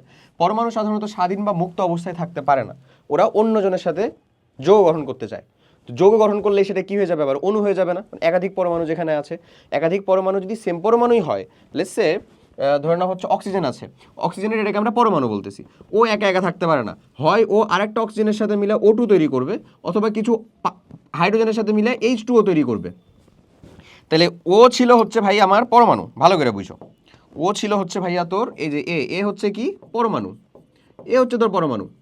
এ কি বলতো? যে O2টাও হচ্ছে আমাদের আসলে অণু, কিন্তু এটা আমরা বলবো মৌলিক অণু। আর এই যে পানি, এটাও কিন্তু আমাদের হচ্ছে ভাই অণু, কিন্তু এই অণুটাকে আমরা কি বলতে পারি? যৌগিক অণু না? এবং বলতে পারি কি, বলতে হবে আমাদের যৌগিক অণু, যেখানে যেহেতু একাধিক উপাদান, একাধিক মৌল ইনভলভড আছে। এই কথাটাই বলতেছে হচ্ছে এইখানে তোমাকে, যে এরা অন্যজনের সাথে যুক্ত হয়ে অণু গঠন করে, অণুরা মুক্ত অবস্থায় থাকতে পারে। পরমাণু কখনো মুক্ত অবস্থায় নর্মালি থাকে না, কিন্তু কিছু জিনিসপাতি আছে, যেমন ধরো সোডিয়াম, এটা মুক্ত অবস্থায় থাকে। ফেরাম, লোহা, এটা মুক্ত অবস্থায় থাকবে। ফেরাম, একাধিক ফেরাম পরমাণুর সাথে মিলে একটা ফেরামের অণু, মানে একটা ধাতব বন্ধনে অণু গঠন করে, এটা তুমি আরো পরে জানতে পারবা। যাই হোক, এই যে দেখো অক্সিজেন পরমাণু, এটা একটা অক্সিজেন, এটা একটা অক্সিজেন, মিলে দিয়ে তৈরি করতেছে অক্সিজেন অণু তৈরি করতেছে। অক্সিজেন নামের মৌলিক পদার্থ ক্ষুদ্র ক্ষুদ্র অণু দ্বারা গঠিত। আবার অক্সিজেনের একটি অণুকে ভাঙলে অক্সিজেনের দুইটি পরমাণু পাওয়া যাবে, এটা তো আমরা জানি। অক্সিজেন কি O2 না? এটাকে তুমি ভাঙলে কি পাবে? একটা অক্সিজেন প্লাস আর একটা অক্সিজেন মিলেই তো তৈরি হচ্ছে O2। Let's say N2, nitrogen, এটাকে ভাঙলে আমরা কি পাবো রে? একটা নাইট্রোজেন পরমাণু প্লাস আর একটা নাইট্রোজেন পরমাণু মিলে আমাদের কি তৈরি করতেছে? নাইট্রোজেনের অণু তৈরি করতেছে। এতটুকু কি কোনো সমস্যা আছে? সমস্যা থাকার কথা না। Let's go further. একটা পানির অণুকে ভাঙলে একটি অক্সিজেন পরমাণু, দুইটি হাইড্রোজেন পরমাণু পাওয়া যাবে, কারণ আমি এটা জানি H2O। এখানে বোঝাচ্ছে হচ্ছে জিনিসটা এরকমভাবে, যে এই যে দেখে নাও, এ কয়টা হচ্ছে আমাদের কি হাইড্রোজেন, অক্সিজেন কয়টা আছে আমার এখানে? কোনো সংখ্যা নেই, মানে কয়টা? একটা। তার মানে এটাকে ভাঙলে আমরা পাবো হচ্ছে দুটি হাইড্রোজেন পরমাণু, এটাকে ভাঙলে আমরা পাবো হচ্ছে একটি অক্সিজেন পরমাণু, এমন না? অবভিয়াসলি এমন। ওকে, অবভিয়াসলি এমন। সো অন্যভাবে বলা যায় এটি অক্সিজেন পরমাণু এবং দুটি হাইড্রোজেন পরমাণু যুক্ত একটি পানির অণু গঠন করেছে। এখানে এটার গঠনটা দেওয়া আছে, দেখো বড়টা হচ্ছে আমাদের কি অক্সিজেন, ছোট দুইটা কি হাইড্রোজেন। বড়টা হচ্ছে আমাদের অক্সিজেন, ছোট দুইটা হচ্ছে হাইড্রোজেন। এই যে এখানে দেওয়া আছে দেখো অক্সিজেন, এই যে হাইড্রোজেন, এইটা হাইড্রোজেন। এখানে কোণের মানও দেওয়া আছে 104.5 ডিগ্রি। বাপরে বাপ, এটা পড়বা হচ্ছে এইচএসসিতে, যে এখন দরকার নেই, এখন দরকার নেই। ঠিক আছে? সো আলটিমেটলি এখানে আসলে তৈরি হচ্ছে কি, একটা হাইড্রোজেন প্লাস একটা অক্সিজেন প্লাস আর একটা হাইড্রোজেন। এরকমভাবে আসলে বিক্রিয়া দেখানো হয় না, বিক্রিয়াটা টোটালি সেপারেট হয়। বিক্রিয়াটা হয় হচ্ছে হাইড্রোজেন থাকে কীভাবে H2 আকারে, অক্সিজেন থাকে কীভাবে O2 আকারে, মিলে কি তৈরি করবে বলো তো? H2O মিলে তৈরি করা হচ্ছে পানি। এখন এই জিনিস আরও পরে যে শিখবা, এখনও না, আরও পরে যে, আরও ডিটেলে শিখবা, আরও পরে যে কেন এটা H2O2 হইল না, হ্যাঁ আরও পরে। পরমাণু নামক ক্ষুদ্র কণা দ্বারা, দেখি কি বলে, পরমাণু নামক ক্ষুদ্র কণা দ্বারা পদার্থ গঠিত। এরা স্বাধীন অবস্থায় থাকতে পারে না, এরা দুই বা ততোধিক পরমাণু একসাথে যুক্ত হয়ে একই প্রকৃতির পরমাণুর সাথে যুক্ত হতে পারে, অন্য ডিফারেন্ট পরমাণুর সাথে যুক্ত হতে পারে, দিয়ে কি তৈরি করে? অণু। অণু স্বাধীন আকারে থাকতে পারে। ওকে, আর দুই বা ততোধিক পদার্থের পরমাণু মিলে যৌগিক পদার্থের অণু তৈরি করে, অণু স্বাধীন আকারে থাকতে পারে। এটা আমরা বলে দিছি অলরেডি তোমাকে এর আগেও। আচ্ছা, এ পর্যন্ত 118টা মৌল আবিষ্কার করা হয়েছে। 118টি মৌল, এই যে মানে 118টি মৌল মানে কি তুমি বলতে পারো সিম্পলি 118টি পরমাণু। মানে ওই যে বললাম না যে একেবারে ভিন্ন ভিন্ন পরমাণু, যেটার উপর ভিত্তি করে তুমি বলতে পারো যে আমাদের কত ধরনের আসলে মৌল যৌগ হওয়া সম্ভব। তো 118টা ভিন্ন ভিন্ন পরমাণু বানানো হয়েছে, যার মধ্যে 98টা হচ্ছে আমরা প্রকৃতিতে পাবো। এটা কিন্তু very very important plus concerning, এগুলো কিন্তু এমসিকিউতে আসে হরহামেশা। আর 20টা হচ্ছে কৃত্রিমভাবে ল্যাবে তৈরি করা হয়েছে। তাহলে এটাও কিন্তু আমাদের জন্য ইম্পর্টেন্ট একটা এমসিকিউ ছিল। 20টা আমাদের কৃত্রিমভাবে ল্যাবে তৈরি করা হয়েছে, এটা আমাদের জন্য ইম্পর্টেন্ট।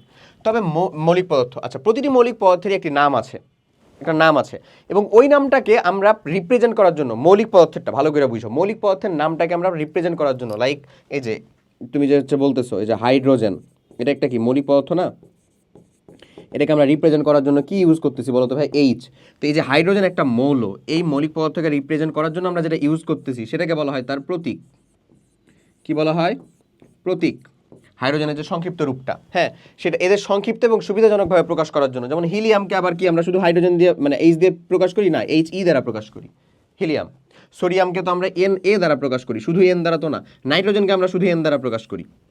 এই যে ডিফারেন্স, এজন্যই আমরা প্রতিটির জন্য আলাদা আলাদা প্রতীক ব্যবহার করি, যেন আমরা বুঝতে পারি যেটা আসলে কে। প্রতীক সাধারণত মৌলের ল্যাটিন, গ্রিক বা ইংরেজি নামের একটি বা দুটি আদ্য অক্ষর দিয়ে লেখা হয়। প্রতীক সাধারণত মৌলের ইংরেজি, গ্রিক অথবা ল্যাটিন নামের একটা বা দুইটা প্রথমের অক্ষর দিয়ে, অথবা সেটা সব থেকে বেশি সিগনিফিক্যান্ট সেই অক্ষরটাতে লেখা হয়। যেমন ধরে নাও হচ্ছে ফেরাম, এফ ই, লোহা, লোহা কিন্তু লোহার যে গ্রিক নাম সেটা ছিল হচ্ছে ফেরাম, ফেরাম থেকে এফ ই লেখা হয়। বাট লেটসে আমি যদি বলি হচ্ছে প্লাম্বাম, প্লাম্বাম, প্লাম্বাম হচ্ছে ভাই লেড, লেড সীসা, এই লেডে পিবি ব্যবহার করা হয়, কিন্তু পিএল ব্যবহার করা হয় না, মানে সিগনিফিক্যান্ট শুরুটা তো নেওয়া হয়, এর সাথে আরেকটা যে সিগনিফিক্যান্ট সেটাকে ইউজ করা হয়। আর শুধু পি দ্বারা প্রকাশ করা হয় কিন্তু ফসফরাসকে। এগুলা আরও ডিটেলসে আরও পরে যে শিখবা, এখনই জরুরি না। এখন যতটুকু শুনতেছো, যতটুকু বলতেছি ততটুকু খালি মনে রাখার ট্রাই করো, তাইলে হয়েছে। যেমন ধর আমি যদি এই যে পর্যায় সারণীতে চলে যাই, যে পর্যায় সারণী আমাদের 118টা মৌল, এই যে তুই এখান থেকে গোনা ধরবি ভাই, বুঝছিস আমার কথা? এই যে এখান থেকে হাইড্রোজেন থেকে শুরু করবি, এই যে একেবারে এখানে শেষ হবি, 118টা মৌল আছে, একেবারে 118টা। যেমন বেসিক আমাদের তো কিছু জানা দরকারি, যেমন হচ্ছে হাইড্রোজেন, হিলিয়াম, এগুলা কিন্তু তার একটার পর একটা পারমাণবিক সংখ্যা। হাইড্রোজেনের পারমাণবিক সংখ্যা কত? 1। হিলিয়ামের পারমাণবিক সংখ্যা কত? 2। এখন একটা হুট করে চলে আসতে পারে, পারমাণবিক সংখ্যা, এটা ফের কি ভাই? এটা হচ্ছে এই যে মৌলগুলো আলাদা না, হাইড্রোজেন আর হিলিয়াম আলাদা কেন? কিসের উপর ভিত্তি করে আলাদা? কিসের উপর? প্রোটন সংখ্যার উপর। মানে তার যে গঠন আছে, ধর একটা মৌল, একটা মৌলকে ভাঙলে আমরা কি পেতাম? ইলেকট্রন পাইতাম, প্রোটন পাইতাম, আর কি পাইতাম ভাইয়া? নিউট্রন পাইতাম না? এদের যে সংখ্যা, এদের সংখ্যার উপর, মানে এদের সংখ্যার ডিফারেন্সের উপর ভিত্তি করে মৌলগুলোর গঠন আলাদা। তো হাইড্রোজেন যে পাবলিক, ওর কাছে আমার প্রোটন আছে হচ্ছে একটা। হাইড্রোজেন যে আমার পাবলিক, তার কাছে আমার প্রোটন আছে কয়টা ভাইয়া বলতো? একটা। যার কাছে প্রোটন আছে একটা, তার পারমাণবিক সংখ্যা হচ্ছে 1। তার মানে প্রোটন সংখ্যা আর পারমাণবিক সংখ্যা কি? Same to same. হিলিয়ামের পারমাণবিক সংখ্যা 2 বলতেছি, তার মানে হিলিয়ামের প্রোটন সংখ্যা আছে কয়টা? 2টা। বুঝা গেছে? লিথিয়ামে কয়টা? 3টা। এই যে লিথিয়াম, এই যে বেরিলিয়াম, তারপরে এই যে boron, carbon, nitrogen, oxygen, fluorine, neon, এই যে পারমাণবিক সংখ্যা, এই যে বড় সংখ্যাটা আছে না উপরে, 6, 7, 8, 9, 10, এটাই হচ্ছে তার কি? কি? প্রোটন সংখ্যা বা পারমাণবিক সংখ্যা। এর উপর ভিত্তি করেই কিন্তু মৌলগুলো আলাদা আলাদা। বোঝা যাচ্ছে? তো এখন পর্যন্ত তোমাদের পর্যায় সারণী সম্পর্কে এবারে ডিটেইল ধারণা লাগবে এমন হ্যান এমন কিছু না। তুমি পদার্থের গঠনটা বুঝতেছো কিনা আসলে, যে হ্যাঁ এখানে হচ্ছে যে ব্যাক এন্ডে হচ্ছে যে অ্যারারিজম, যেখানে যদি আমার যেটাতে আমাদের ধরে নে সরি ভাই, ধরে নে যেটাতে আমাদের টাইটানিয়াম থাকবে, ওই পদার্থটা যেটাতে আমাদের কপার থাকবে, ওই পদার্থটা কি সেম হবে? না। ওটা মৌলিক হোক, যৌগিক হোক, অণু হোক, পরমাণু হোক, যেটাই হোক, ওটা কি সেম হবে? হবে না। ডিফারেন্ট তো টোটালি, দুইটাই তো টোটালি ডিফারেন্ট, আলাদা আলাদা না। তো অবশ্যই এখানে নিশ্চয়ই নতুন কিছু আসে, নতুন কিছু যুক্ত হচ্ছে বলে তো তারা ডিফারেন্ট। হ্যাঁ, ওটাই হচ্ছে তার পারমাণবিক সংখ্যা বা প্রোটন সংখ্যা। এখন যে কয়টা তোমার লাগবে সে কয়টা এখানে দেওয়া, সে কয়টা আমরা বলে ফেলি, সে কয়টা আমরা একটু শিখে ফেলি। পরমাণু দেখো, হাইড্রোজেন কে এইচ, হিলিয়াম কে এইচ ই, লিথিয়াম কে এল আই, বেরিলিয়াম কি বিই, বোরন কি সেপারেট বি, কার্বন কি সি, নাইট্রোজেন কি ভাই এন, অক্সিজেন কি ভাই ও, ক্লোরিন সিএল, লোহা এফ ই। এমন না? এটা ফ্লোরিন, সরি ফ্লোরিন এফ, ফ্লোরিনকে এফ দ্বারা প্রকাশ করা হয়। এই যে দেখো ইংরেজি নাম তার বলা আছে। যে কয়টা লাগবে সে কয়টাই আছে। সো এই কয়টা তুমি যদি তোমার বইয়ের খাতা নিয়ে জাস্ট 3টা বার প্র্যাকটিস করো, মোর দেন না ভাইয়া, 3টা বার জাস্ট লিখে লিখে প্র্যাকটিস করবা, নাথিং এলস, আর কিচ্ছু করা লাগবে না। এখন এই যে মৌলিক পদার্থ যাদেরকে আমরা পড়লাম, এই যে এখানে এখানে সবগুলাই কিন্তু মৌলিক পদার্থ, এবং এগুলা তার পরমাণু সংকেত দেওয়া আছে। পরমাণুর প্রতীক দেওয়া আছে, নট সংকেত, এটা হচ্ছে প্রতীক। আর সংকেত যেটা, সংকেত মানে হচ্ছে অণুকে প্রকাশ করার জন্য আমরা যা ব্যবহার করি সেটাই হচ্ছে তার সংকেত। যেমন হচ্ছে ধরেন হাইড্রোজেন তো শুধু এরকম ভাবে থাকে না, ও তো H2 আকারে থাকে, ও হাইড্রোজেনের সাথে। আবার হিলিয়াম কিন্তু সেপারেট থাকবে। হ্যাঁ, তাহলে কে সেপারেট থাকবে কে সেপারেট থাকবে না কেমনে বুঝবো ভাই? আমি তোকে তো কিছু দ্বিপারমাণবিক গ্যাসের সিরিয়াল দিয়েছিলাম আমি প্রথমে, ওইটা মনে রাখ। কারণ এখন এখন চাইলে হচ্ছে আলাদা করে তোমাকে এটা মনে রাখাইতে গেলে মানে বেশি পরিশ্রম যাবে, শুধু শুধু তোমারও আমাদেরও দরকার নাই। যেমন হচ্ছে যে ধর এটা একটাই দিছে, তারপর আরেকটা দিই আমি নিয়ন, তারপর আরও দিই আমি আর্গন, তারপরে এই যে ধরো ক্রিপ্টন, জেনন, এরা সব সেপারেট থাকবে, এরা সব সেপারেট থাকবে, বুঝতেছ? এখানে বলতেছে মৌলিক পদার্থের সংকেত। হ্যাঁ, কঠিন বা তরল মৌলিক পদার্থের ক্ষেত্রে সাধারণত দেখা যায় অনেক পরমাণু একই সাথে থাকে, কোনো অণু গঠন করে না, তাই এ ধরনের মৌলিক পদার্থের ক্ষেত্রে অণুর সংকেত লেখা হয় না। যেমন সোডিয়াম, এ ধরে নাও লেটসে সোডিয়াম, এ তো মানে অনেকগুলা থাকে, বাট ওরা একত্রিত কোনো যৌগ গঠন করে থাকে না, কোনো রাসায়নিক বন্ধনে থাকে না। ধর চিন্তা কর সোডিয়ামের একটা টুকরা, ওখানে কি একটা মাত্র সোডিয়াম পরমাণু আছে? হাজার হাজার কোটি কোটি আছে না? অবশ্যই হাজার হাজার কোটি কোটি আছে। তাহলে ওখানে তো একটা মাত্র নাই, তারা তো একে অপরের সাথে আসলে ধাতব বন্ধনে যুক্ত হয়ে আছে, আছে তো। তো কথা বলা হচ্ছে যে ওইটা কিন্তু আমরা ওইটাকে তখন অণু বলি না অবশ্যই। হ্যাঁ, ওটাকে কি বলবো? তার স্টিল সোডিয়ামের মানে এখানে অনেকগুলা সোডিয়ামের একটা টুকরা ধরে নাও, ওই যে ওটাকে ভাঙলে তুমি কি পাবা? সোডিয়াম পরমাণুই তো পাবা, আর কিছু তো পাবা না। তার মানে এটা মৌলিক পদার্থ, এটা একটা মৌলিক পদার্থ, এবং এটাকে ভাঙলে তুমি একটা প্রতীকই পাবা বা একটা পরমাণুই পাবা। এটাই কথা বলা হচ্ছে, লোহা, কপার ইত্যাদি। তবে গ্যাসীয় মৌলসমূহের ক্ষেত্রে সাধারণত দুটি পরমাণু যুক্ত হয়ে অণু গঠন করে, এজন্য তাদের সংকেতকে প্রতীকে নিচের ডান পাশে ছোট করে 2 লিখে। যেমন ওই যে দ্বিআণবিক গ্যাসের কথা বললাম না, গ্যাসীয় পদার্থ hydrogen, oxygen, fluorine, nitrogen, chlorine, bromine, এই যে এগুলা দেখো তো H2 আকারে লিখতেছি না, এখানে 2টা হাইড্রোজেন পরমাণু কিন্তু যুক্ত হয়, দিয়ে তারা কি গঠন করে? একটা মৌলিক পদার্থই অণু গঠন করে, ঠিক আছে? এমন অক্সিজেনের সংকেত O2, নাইট্রোজেনের সংকেত হচ্ছে N2। তবে কিছু তরল এবং কঠিন পদার্থের ক্ষেত্রেও দুটি পরমাণু যুক্ত হয়ে অণু গঠন করে, তাদেরও সংকেতের নিচে আমরা এরকম ভাবে অণু যারা গঠন করে তাদেরকে অণু আকারে তো লিখবই। যেমন ব্রোমিন ধর, হ্যাঁ হ্যাঁ, ব্রোমিন হচ্ছে কিন্তু তরল, ব্রোমিন কিন্তু লিকুইড, ব্রোমিন গ্যাসীয় অবস্থায় থাকে না, ব্রোমিন তরল আকারে থাকে, বাট স্টিল এটা আণবিক অবস্থা ফর্ম করে থাকে। ওকে, এই কথাই বলতেছে।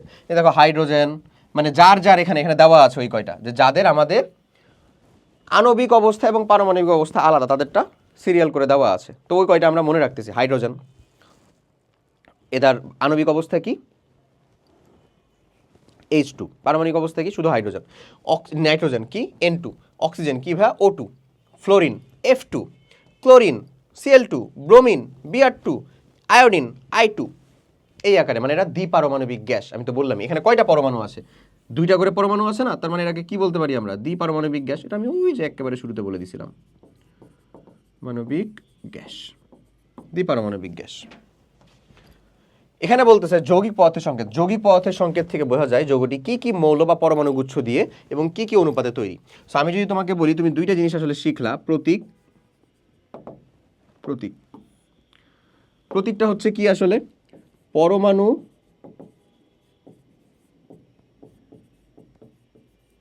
প্রকাশ করার জন্য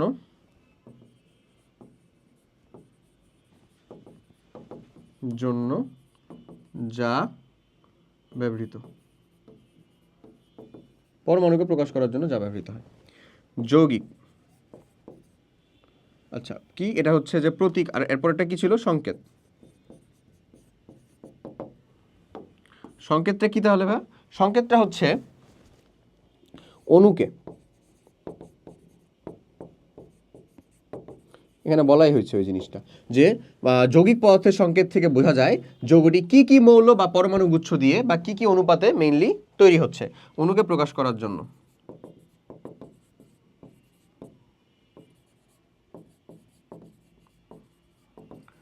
অণুকে প্রকাশ করার জন্য যা ব্যবহার করা হয়।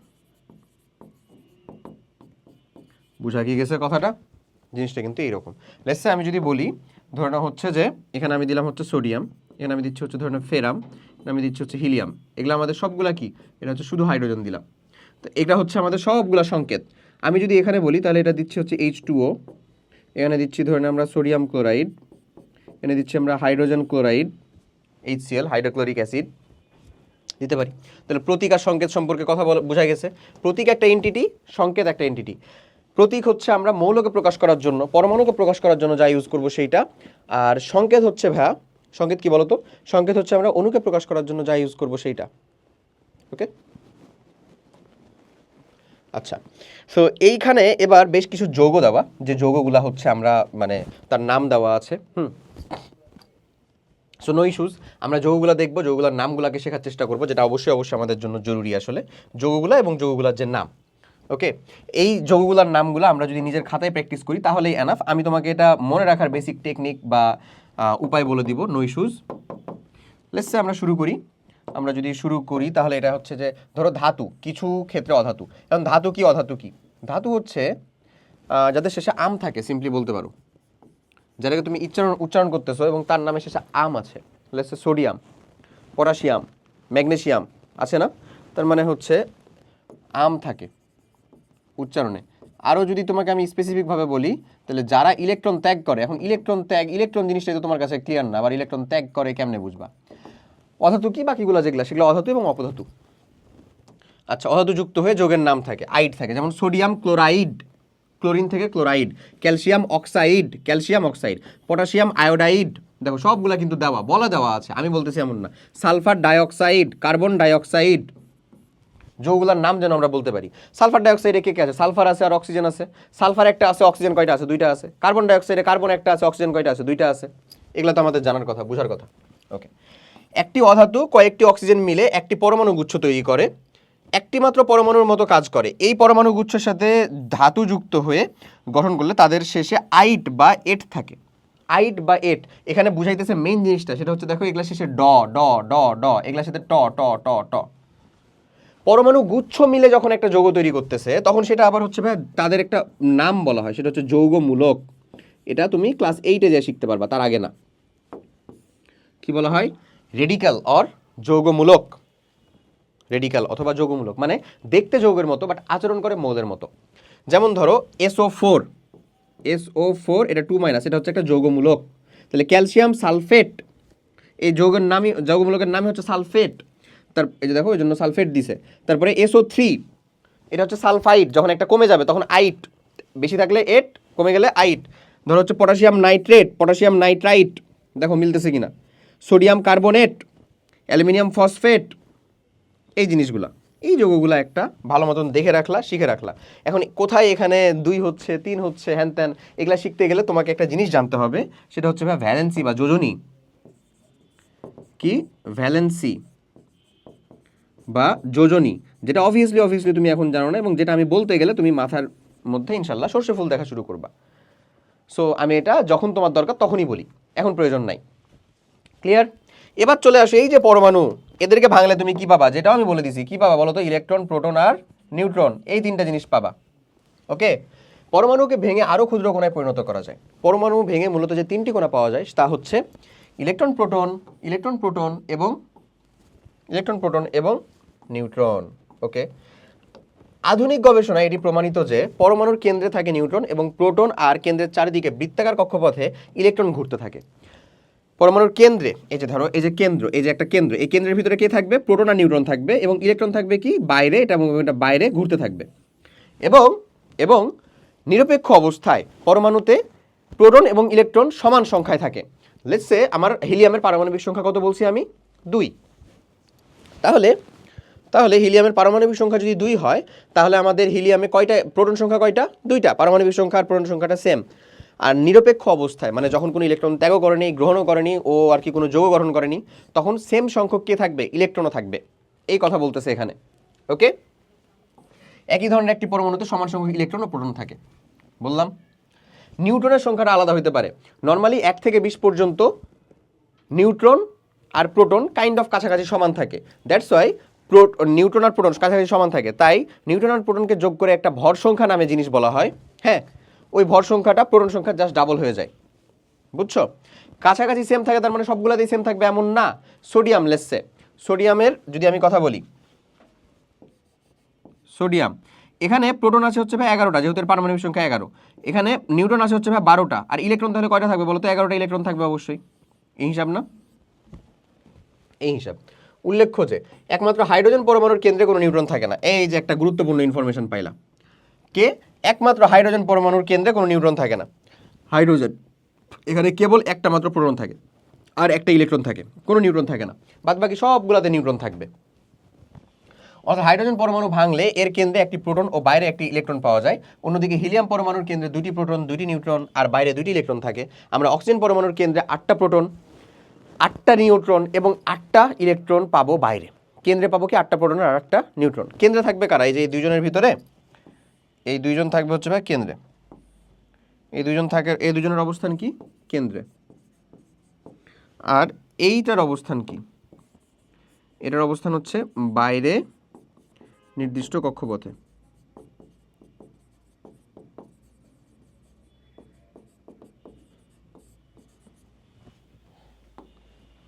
বাইরে নির্দিষ্ট কক্ষপথে। এরপরে চলে আসো এই যে একেবারে ভেরি লাস্ট টপিক আমাদের, সেটা হচ্ছে পানির ব্যবহার। পানি, H2O, হ্যাঁ পানি। এই পানিটাকে বলা হয় সার্বজনীন দ্রাবক। কি বলা হয়? সার্বজনীন দ্রাবক। এটার কারণটা কি? পানিটাকে বলা হয় সার্বজনীন দ্রাবক। পানি একটা সার্বজনীন দ্রাবক কারণ এটি জৈব অজৈব অনেক দ্রবকে দ্রবীভূত করতে পারে, যা অন্য দ্রাবক পারে না। কারণ এই কারণটা কিন্তু এটাই, এবং এটা খুব গুরুত্বপূর্ণ, কারণ এটি জৈব অজৈব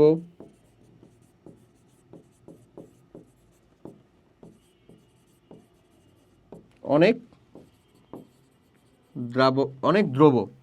দ্রব মানে অনেক যৌগ যেগুলা, হ্যাঁ দেখছো, অনেক দ্রবীভূত করে, যা অন্য কেউ করতে পারে না। ওকে, পানি ছাড়া বেশিরভাগ দ্রাবকই যেমন স্পিরিট কম সংখ্যক দ্রবকে দ্রবীভূত করতে পারে, মানে ও সব কিছুকে দ্রবীভূত করতে পারে না। পানির ভিতরে সব কিছু কম বেশ মোরলেস অল্প হোক বেশি হোক দ্রবীভূত হয়ই, গুলে যায় আর কি, যাকে বলে আমরা সিম্পলি ভাষায় যেরকমভাবে বুঝি। এখানে কেবল স্পিরিট বলছে, তোমাকে আমি আরও বেশ কিছু উদাহরণ দেই দ্রাবকের, যেমন হচ্ছে ধরো ইথানল লেসে, হ্যাঁ লেসে তুমি বলতে পারো হচ্ছে ether, benzene, hexane, toluene, acetone, এগুলো সবই কিন্তু আসলে একটা একটা করে দ্রাবক, হ্যাঁ টলুইন, এই তো এতগুলা।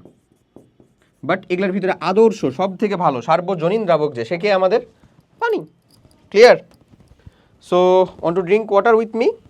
বলো তো, তুমি কি আমার সাথে একটু পানি খাইতে চাও? যদি না চাও নো ইস্যুস, বাট আমাদের চ্যাপ্টারের থিওরি কিন্তু ডান, তুমি একটু পানি খেয়ে নিতে পারো। এখন আমরা কোয়েশ্চেন সলভ করব। থিওরি কিন্তু আমাদের ডান লিটারেলি, এবং কোয়েশ্চেনগুলো তোমার কাছে লিটারেলি ডাল ভাত লাগবে। ওকে, চলো আমরা কোয়েশ্চেনারিজগুলো সলভ করি। লেটস সে প্রথমে একটা কোয়েশ্চেন, দেখো তো উত্তর করতে পারা যায় কিনা, তুমি পারবা কিনা একটু চিন্তা করে দেখো। সো তাহলে চলেন আমরা শুরু করি আমাদের কোয়েশ্চেন সলভিং, যেটা অবভিয়াসলি খুব গুরুত্বপূর্ণ। তো আমার এখানে বলতেছে লোহা কোন ধরনের পদার্থ? তাই তো, খুবই গুরুত্বপূর্ণ কোয়েশ্চেন। লোহা, এফি কোন ধরনের পদার্থ? কোন ধরনের বলেন? একটা বিশাল লোহার রড ছিল যেখানে সবগুলো লোহা আলাদা আলাদা, সেটাকে ভাঙলে ঘুরে ফিরে ওই লোহাই পাওয়া যাবে, ফেরামি পাওয়া যাবে। কোন ধরনের পদার্থ বলছে? আইদার আমাকে যেতে হবে মৌলিক অথবা যৌগিকে, বা মিশ্র একটা অ্যাটেম্প্ট আসতে পারে, বাট সেটা তো কখনোই আসবে না। তাহলে এটা কি? লোহাকে ভাঙলে লোহাই পাবো, মানে মৌলিক। তাহলে রাইট আনসারটা কি বলেন তো? মৌলিক পদার্থ, এ ক। নেক্সট, কোনটি যৌগিক পদার্থের উদাহরণ? অক্সিজেন, ভালো করে বুঝেন, অক্সিজেন আপনি ও লেখেন O2 লেখেন, অক্সিজেন গ্যাস, এটা কি যৌগিক? নিশ্চয়ই না। একাধিক হইলেই কি যৌগিক? না। ভিন্ন ভিন্ন একাধিক হইলে যৌগিক, এমন না। এটা অণু, এটা পরমাণু, এটা হচ্ছে অণু অক্সিজেনের, তাই না? লোহার ভিতরে কি আছে? ফেরাম। পানি, এই যে ভাইয়া আপনি পেয়ে গেছেন পানি, H2O, এখানে কি একাধিক আছে না? হাইড্রোজেন আছে 2টা, অক্সিজেন আছে 1টা, 2টা, একাধিক আছে না ভাইয়া? তার মানে এটা কি আমাদের পানি? পানিটা কি আসলে? পানিটা হচ্ছে আমাদের একটা যৌগিক পদার্থ, যেটা আমাকে চাইছে। বাট তামা, এটা কি হবে? এটাও তো মৌলিক, কপার। সো রাইট আনসারটা হচ্ছে পানি। নেক্সট, অক্সিজেনের একটি অণুকে ভাঙলে অক্সিজেনের কয়টি পরমাণু পাওয়া যায়? অক্সিজেনের সংকেত থেকে ছিল O2 না? তার মানে এটা আসলে পাইছিলাম কেমন? আমরা অক্সিজেন প্লাস অক্সিজেন এটা মিলে পাইছিলাম। তাহলে কয়টা পরমাণু মিলে? 2টা অক্সিজেন পরমাণু মিলে আমাদের O2 তৈরি হইল না? রাইট আনসারটা কি? 2। নেক্সট, একটি পানির অণুকে ভাঙলে কয়টি হাইড্রোজেন পরমাণু পাওয়া যাবে? ভালো করে বুঝেন, সব পরমাণু চাই নাই ভাইয়া, আমার চাইছে হচ্ছে কয়টা হাইড্রোজেন পরমাণু পাওয়া যাবে। হাইড্রোজেন পরমাণু কয়টা রে? এই 2টা না? কয়টা? এই 2টা না? তাহলে রাইট আনসারটা কি? 2টি। সঠিক উত্তর হচ্ছে দুইটি। হাইড্রোজেন পরমাণু দুইটি, টোটাল পরমাণু কয়টি? আমি যদি বলি হাইড্রোজেন পরমাণু তাহলে কি হবে? দুইটি। যদি বলি মোট পরমাণু কত হবে? তিনটি হবে না? কেন? কারণ একটা তো অক্সিজেন পরমাণুও আছে রে ভাইয়া। ওকে, নেক্সট। দুই বা ততোধিক পরমাণু মিলে কি গঠন করে? দুই বা ততোধিক পরমাণু মিলে অণু গঠন করবে। রাইট অ্যান্সারটা কি? অণু। সঠিক উত্তর অণু গঠন করবে। বলেন তো এগুলো ডাল ভাত লাগতেছে না এখন? এই যে প্রকৃতিতে পাওয়া যায় এরকম মৌলের সংখ্যা কয়টা? 98 + 20 = 118, এটা মাথায় রাখবেন। সো 98 মানে 98টা ছিল প্রকৃতিতে, তাহলে 98টা হচ্ছে আমাদের প্রকৃতিতে, ডান। আর 20টা হচ্ছে আমাদের ল্যাবে, মানে কৃত্রিমভাবে। ওকে, সো ডান। নেক্সট, কৃত্রিমভাবে কয়টি মৌলিক পদার্থ তৈরি করা সম্ভব হয়েছে? মাত্র করাইলাম না, কয়টা বলেন তো? 20টা। কয়টা? 20টা, 20। রাইট অ্যান্সার হচ্ছে 20। নেক্সট, লোহার প্রতীক নিচের কোনটি? লোহা, ওরে কঠিন কোশ্চিন। ফেরাম, Fe, মাথায় আছে না? Fe। সো রাইট অ্যান্সারটা হচ্ছে Fe। এগুলা তো ওই যে চারটা করলেও তো আমরা কমপ্লিট করে ফেলতে পারি। নেক্সট, লোহার ল্যাটিন নাম নিচের কোনটি? বললামই তো, ফেরাম। ইংলিশ কি? আয়রন। এটা কি? ইংরেজি নাম। ইংরেজি নামটা হচ্ছে আমাদের আয়রন। আর ল্যাটিন নাম কোনটা বলেন তো? ফেরাম। ফেরাম হচ্ছে আমাদের ল্যাটিন নাম ভাইয়া। ওকে, ডান। নেক্সট, নিচের কোনটির প্রতীক এফ? এফ তো একটা প্রতীক। কার প্রতীক? ফ্লোরিনের প্রতীক ছিল না? ফ্লোরিন। এবং প্রতীক আমরা কাকে ব্যবহার করতাম? একটা পরমাণুকে প্রকাশ করার জন্য যে যে সাইনটা ইউজ করি সেটাই তো প্রকাশক, যেটা সেটাই তো প্রতীক। তাহলে এটা কি হবে রাইট অ্যান্সার বলেন তো? ফ্লোরিন হবে আমাদের রাইট অ্যান্সার। ডান। নেক্সট চলেন, O2 দ্বারা, অক্সিজেনের O2 দ্বারা কি বোঝানো হয়েছে? ভালো করে বলেন তো ভাইয়া। যেটা আমাদের, আমি তো বলেই দিছিলাম, ও পরমাণুকে যখন আমরা প্রকাশ করি, লাইক হচ্ছে যে পরমাণু অক্সিজেন, তখন সেটা কি আমাদের প্রতীক? এমন না? যখন আমাকে O2 বলতেছে, এটা কি পরমাণু নাকি অণুর অবস্থা বলেন তো? এটা কি অণুর অবস্থা না? অবশ্যই অণুর অবস্থা। সো এটা আসলে অক্সিজেন। এই অক্সিজেনটা আসলে কি? এই অক্সিজেনটা আসলে কি? যখন আমাদের অণু প্রকাশ করি, অণু কাকে দ্বারা প্রকাশ করা হয়? সংকেতকে দ্বারা। প্রতীক দিয়ে কি পরমাণু প্রকাশ করা হয়? এটা কি অণু না পরমাণু?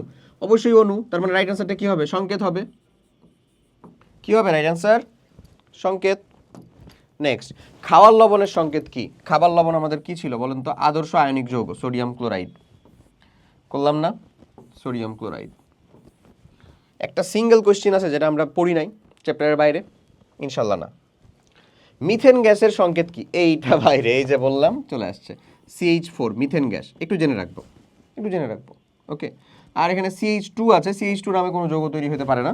হ্যাঁ, এটা নামে কোনো যৌগ তৈরি হবে না। এটা তো পানি, এটা জানো। এটা কি? Carbon dioxide.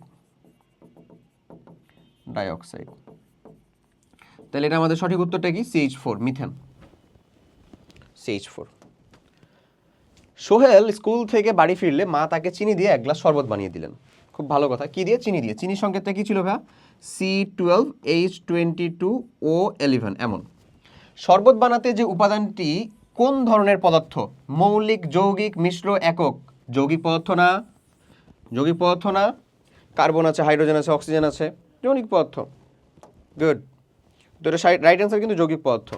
এরপরে শরবত তৈরিতে ব্যবহৃত দ্রবণটি ভাঙলে পাওয়া যাবে? কার্বন পাওয়া যাবে অবশ্যই, হ্যাঁ 12, হাইড্রোজেন 22 আছে, অক্সিজেন 11 আছে, হাইড্রোজেন, অক্সিজেন। তার মানে রাইট অ্যান্সার কোনটা? তিনটাই পাওয়া যাবে ভাইয়া। রাইট অ্যান্সার ঘ। দেখো সঠিক উত্তর হচ্ছে ঘ। এরপরে আমরা কিছু সিকিউ কোয়েশ্চেনকে সলভ করব। তা আমি এটা জাস্ট ব্রিফ করে দিব, তুমি আরামসে উত্তর করতে পারবা, কারণ ক্লাস দেখে নোট করা মানুষজন একটা সিঙ্গেল জায়গাতে আটকাবে না ইনশাল্লাহ। নিজেও ইনশাল্লাহ বলো। মামুন নতুন লোহার তৈরি, চলো উদ্দীপকটা পড়ি। মামুন নতুন লোহার তৈরি ছুরি কিনে কোনো কাজে ব্যবহার না করে এক জায়গায় রেখে দিতে চেয়েছিল। বহুদিন পর একটা ছুরিটির প্রয়োজন পড়লে সে ছুরিটি বের করলে দেখতে পায় ছুরির গায়ে এক প্রকার আবরণ পড়ে গেছে। ছুরিটা কিসের ছিল? লোহার।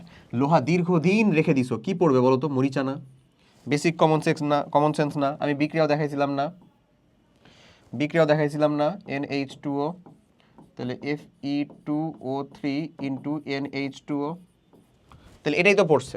বলতেছে প্রতীক কাকে বলে? হোয়াট ইজ অ্যাকচুয়ালি প্রতীক? পরমাণু প্রকাশক যা, তাই হচ্ছে প্রতীক। পরমাণুকে প্রকাশ করা হয় যা দ্বারা। আচ্ছা, জন ডাল্টনের আধুনিক পরমাণু মতবাদের জনক বলা হয় কেন? কারণ ডাল্টন সাহেব 1803 সালে আমাদেরকে ওই সকল ইনফরমেশন দিছিলেন যা আমাদের জন্য জরুরি ছিল। কি বলেছিলেন? উনি বলেছিলেন যে মৌলের বা মৌলিক পদার্থের ক্ষুদ্রতম কণা পরমাণু দিয়ে গঠিত, এক বা একাধিক পরমাণু মিলে তৈরি হয় হচ্ছে অণু। যৌগিক পদার্থকে যদি আমরা ভাঙি তাহলে পাবো হচ্ছে অণু। হ্যাঁ, ওই অণুকে ভাঙলে আমরা এক বা একাধিক পরমাণু পাবো। এই কয়েকটা স্বীকার্য যেটা আমি একেবারে ক্লাসের প্রথম স্লাইডে বলে দিছিলাম, হ্যাঁ, ওই সকল জিনিসপাতি আসলে কার মতবাদ থেকে মেইনলি স্বীকৃত হয়েছে? জন ডাল্টন সাহেবের। দ্যাটস ওয়াই উনি হচ্ছে আমাদের আধুনিক পরমাণুবাদের জনক। ছুরিটির গায়ে যে আবরণটি সেটি কিভাবে সৃষ্টি হয়েছে? ডান, এই যে বিক্রিয়া কিভাবে সৃষ্টি হয়েছে পুরো বিক্রিয়া দিয়ে দিছি। এটা যদি তুমি বাংলায় লিখো তাও সমস্যা নাই। লোহা প্লাস অক্সিজেন গ্যাস, হ্যাঁ, দিয়ে তুমি বিক্রিয়ার উপরে কি দিবা? পানি, জলীয় বাষ্প, বাতাসের পানি, তারপরে কি দিবা? মরিচা। এবং এটার বিক্রিয়া ফর্মটা হচ্ছে উপরেরটা, ওটুকু দিলেই হবে। দীর্ঘদিন পড়ে থাকার কারণটা একটু লিখলাম, ব্যাখ্যা করলাম, তাহলেই হয়েছে। মামুনের ছুরিটির গায়ে যে আবরণ সৃষ্টিতে যে গ্যাসটির প্রত্যক্ষ ভূমিকা রয়েছে মানব জীবনে, সেই গ্যাসটির তাৎপর্য বিশ্লেষণ করো। তবে প্রত্যক্ষ ভূমিকা কার রয়েছে? অক্সিজেন গ্যাসের না? অক্সিজেন গ্যাসের তাৎপর্য রয়েছে, তাৎপর্য জিজ্ঞাসা করতেছে। আরে ভাই, অক্সিজেন গ্যাস ছাড়া কি আমরা বাঁচবো? মানে আমরা কি গ্রহণ করি আসলে বলো তো? আমরা কি গ্রহণ করি? অক্সিজেন গ্রহণ করি বায়ু থেকে। সো ওই অক্সিজেন গ্যাস ছাড়া কি আমরা আদৌ বাঁচবো না? তো ওটারই তাৎপর্য চাইছে। তো ওই গ্যাস ছাড়া তো মানুষ বাঁচতেই পারবে না, বাঁচাই সম্ভব না, তাহলে তাৎপর্য কি? ওটাই হচ্ছে তার তাৎপর্য। ক্লিয়ার? ওকে, মানে এটা সকল প্রাণীর জন্য বেঁচে থাকার জন্য মাস্ট, জরুরি। এরপরে দেখো, hydrogen, beryllium, ferrum. Hydrogen H, beryllium B E, ferrum F E. Okay, iron rod থেকে এক্স গুড়া। এই যে আয়রন রড থেকে এটা কি হতে পারে বলো তো? মরিচা হতে পারে না? পারে তো, সম্ভাবনা তো আছে। সোডিয়ামের ল্যাটিন নাম কি? নেট্রিয়াম। এই যে সোডিয়ামকে আমরা এন দ্বারা প্রকাশ করতে, কিন্তু কেন? কারণ এটার ল্যাটিন নাম হচ্ছে নেট্রিয়াম। সোডিয়াম, এটা একটু জেনে রাখতে হবে আমাদের। এবং এটা ছিল ওই যে চারটার মধ্যে ছিল। ওকে, হাইড্রোজেন এবং H2 এর মধ্যে পার্থক্য লিখো। হাইড্রোজেন এটা কি ভাবে বলো তো? পরমাণু। এটা কি ভাবে বলো তো? H2 এটা হচ্ছে তার অণু এবং এটা মৌলিক, একটা মৌলিক অণু। এটাই হচ্ছে তার মেইন পার্থক্য। ওকে, এখানে একটা মাত্র হাইড্রোজেন পরমাণু আছে, এখানে কয়টা আছে? দুইটা হাইড্রোজেন পরমাণু আছে। ওকে, প্রতীক লেখার নিয়ম অনুসরণ করে এক এর পদার্থগুলোর প্রতীকগুলো লিখো। প্রতীক লেখার নিয়ম অনুসরণ করে এক এর পদার্থগুলোর প্রতীকটা লিখতে হবে আমাদের। হাইড্রোজেনের কে এইচ, বেরিলিয়ামের কে বলো তো বিই, ফেরামের কে এফই। এটাই লিখতে বলছে। খুব কি কঠিন না? আমরা যে কাজটা করব সেটা হচ্ছে তার প্রতীক লেখার নিয়মটা একটু বলে দিব। কি প্রতীক লেখা হয়? তার নর্মালি ইংরেজি, ল্যাটিন অথবা গ্রিক শব্দের প্রথম এক বা দুইটা অথবা সব থেকে সিগনিফিক্যান্ট যেই ওয়ার্ড না লেটারটা, সেইটা নিয়ে। সো ওই নিয়মটা দেওয়ার পরে তুমি প্রত্যেকটা লেখার পরে তাদের প্রত্যেকটার ইংরেজিতে নামটা লিখলা, তারপরে প্রতীকটা লিখে ফেললা, শেষ। এক্স যৌগ যুক্তি সহ বিশ্লেষণ করো। তাহলে এক্স যৌগ কি? এই যে আগের বিক্রিয়া, এটাই তো এক্স। আগের যে বিক্রিয়া, এটাই হচ্ছে এক্স। ওই যে এক্স, মরিচা। এক্স কে হবে বলো তো? এক্স হবে হচ্ছে ভাইয়া মরিচা। মরিচা হবে হচ্ছে তোমার এক্স। বুঝা গেছে আমার কথা? মরিচা হবে হচ্ছে তোমার এক্স। সো মরিচা যদি তোমার এক্স হয়, তাহলে এটা তৈরি হয়েছিল কেমনে? Fe প্লাস হচ্ছে O2 NH2O পানি, হ্যাঁ, তারপরে কি তৈরি হবে? Fe2O3 into NH2O। এই জিনিসটা তৈরি হবে। ক্লিয়ার কিনা? অবভিয়াসলি। ভেরি লাস্ট কোয়েশ্চিন, আমাদের ক্লাসও শেষ, একেবারে লাস্ট কোয়েশ্চিন। দেখছো? বলো তো এই চ্যাপ্টারটা নিয়ে খুব প্যারা হচ্ছে? আই হোপ সো না। এমনি যদি তুমি শেখো বা পড়ো, কতটা অল্প সময়ের ভিতরে তুমি এই জিনিসগুলোকে শেষ করতে পারবা। খালি থিঙ্ক করছো, just all you need to do, way of অ্যাপ্রোচটা চেঞ্জ করে প্রপার মনোযোগটা ধরে রেখে তুমি তোমার সর্বোচ্চটা দিয়ে খালি চেষ্টা করবা, তাইলেই হয়েছে। নিচে একটা রাসায়নিক বিক্রিয়া দেখানো হলো, iron plus sulphur, iron sulphide. আচ্ছা, আয়রন, ফেরাম প্লাস সালফার। ওকে, দেখি হচ্ছে ভাইয়া আয়রন সালফাইড। এটা কিন্তু এরকমই যৌগ তৈরি হবে। ওকে, লোহার ল্যাটিন নাম কি বলো তো? ফেরাম। কার্বন ডাইঅক্সাইডকে যৌগিক অণু বলা হয় কেন? কারণ এটাকে ভাঙলে তুমি একটা কার্বন পরমাণু পাবা, দুইটা অক্সিজেন পরমাণু পাবা। সো একাধিক পরমাণু মিলে যখন একটা অণু তৈরি হয়, এবং একাধিক ভিন্ন ভিন্ন পরমাণু মিলে যখন অণু তৈরি হয়, সেটা কিন্তু আমরা যৌগিক অণু বলি, যেটা এখানে আছে। ওকে, তুমি কিভাবে উক্ত বিক্রিয়াটি সম্পূর্ণ করবে? করে দিছি আমি অলরেডি। ফেরাম প্লাস সালফার দিয়ে আমার ফেরাস সালফাইড তৈরি করতেছে, আয়রন সালফাইড। উদ্দীপকের বিক্রিয়ায় বিক্রিয়ক ও উৎপাদ ভিন্ন ভিন্ন পদার্থ। অবশ্যই ভিন্ন পদার্থ ভাই। বিক্রিয়কে কে আছে বলতো? ফেরাম আছে। উৎপাদে কে আছে বলতো? সালফার আছে। এগুলা আলাদা আলাদাভাবে কি আমাদের মৌলিক পদার্থ না? এগুলা আলাদা আলাদা কি মৌলিক পদার্থ না? ফেরাম সেপারেটলি মৌলিক, সালফার সেপারেটলি মৌলিক, বাট যখন এটা ফেরাস সালফাইড তৈরি করতেছে এটা কি একটা যৌগিক পদার্থ হয়ে যাচ্ছে না? যৌগিক পদার্থ ফেরাস সালফাইড, ওটাই তো বলছে যে বিক্রিয়ক আর উৎপাদ ভিন্ন ভিন্ন পদার্থ। বিক্রিয়কগুলো মৌলিক পদার্থ ছিল, উৎপাদ যেটা তৈরি করলো সেটা যৌগিক পদার্থ, অবশ্যই ভিন্ন পদার্থ। ডান। এই যে পিক পিক পয়েন্টের পিক পিক কথাগুলো যদি তুমি তোমার খাতার মধ্যে সুন্দরভাবে উপস্থাপন করতে পারো, বিশ্বাস করো তোমার জন্য এখানে ফুল মার্ক গ্র্যাব করা ডাল ভাত। সো তুমি এটা আসলে পেরে গেছো।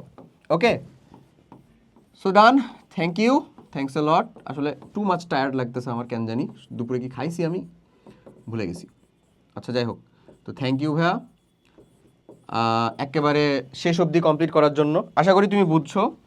তোমার মেইন যে টার্গেটটা থাকবে সেটা হচ্ছে ক্লাসটা যে কমপ্লিট করলা সেটা নোট, এই নোটটাকে খুব ভালো মতন প্র্যাকটিস, এই নোটটাকেই খুব ভালো মতন তোমার করতে হবে প্র্যাকটিস। নোট প্র্যাকটিস, প্র্যাকটিস করার পরে তুমি সুন্দর মতন এক্সাম দিবা। এক্সাম দেওয়ার পরে যে উইকনেসগুলো পাবা সেটার জন্য এগেইন রিভিশন। জাস্ট তুমি যদি এই লুপটা কমপ্লিট করো ভাই, এই লুপটা যদি কমপ্লিট করো, ইউ উইল কনকুয়ার। জাস্ট তুমি জিতবা এমন বলবো না, তুমি রাজত্ব করবা যাকে বলে। সো সবাই অনেক অনেক ভালো থাকো, দেখা হবে নেক্সট রসায়নের চ্যাপ্টারে, এবং ইনশাল্লাহ তুমি নবম দশম শ্রেণীতে ওঠার পরে তোমার পুরো রসায়ন জুড়ে এই আশিক ভাইয়ের সাথে। টিল দেন, আল্লাহ হাফেজ, আসসালামু আলাইকুম।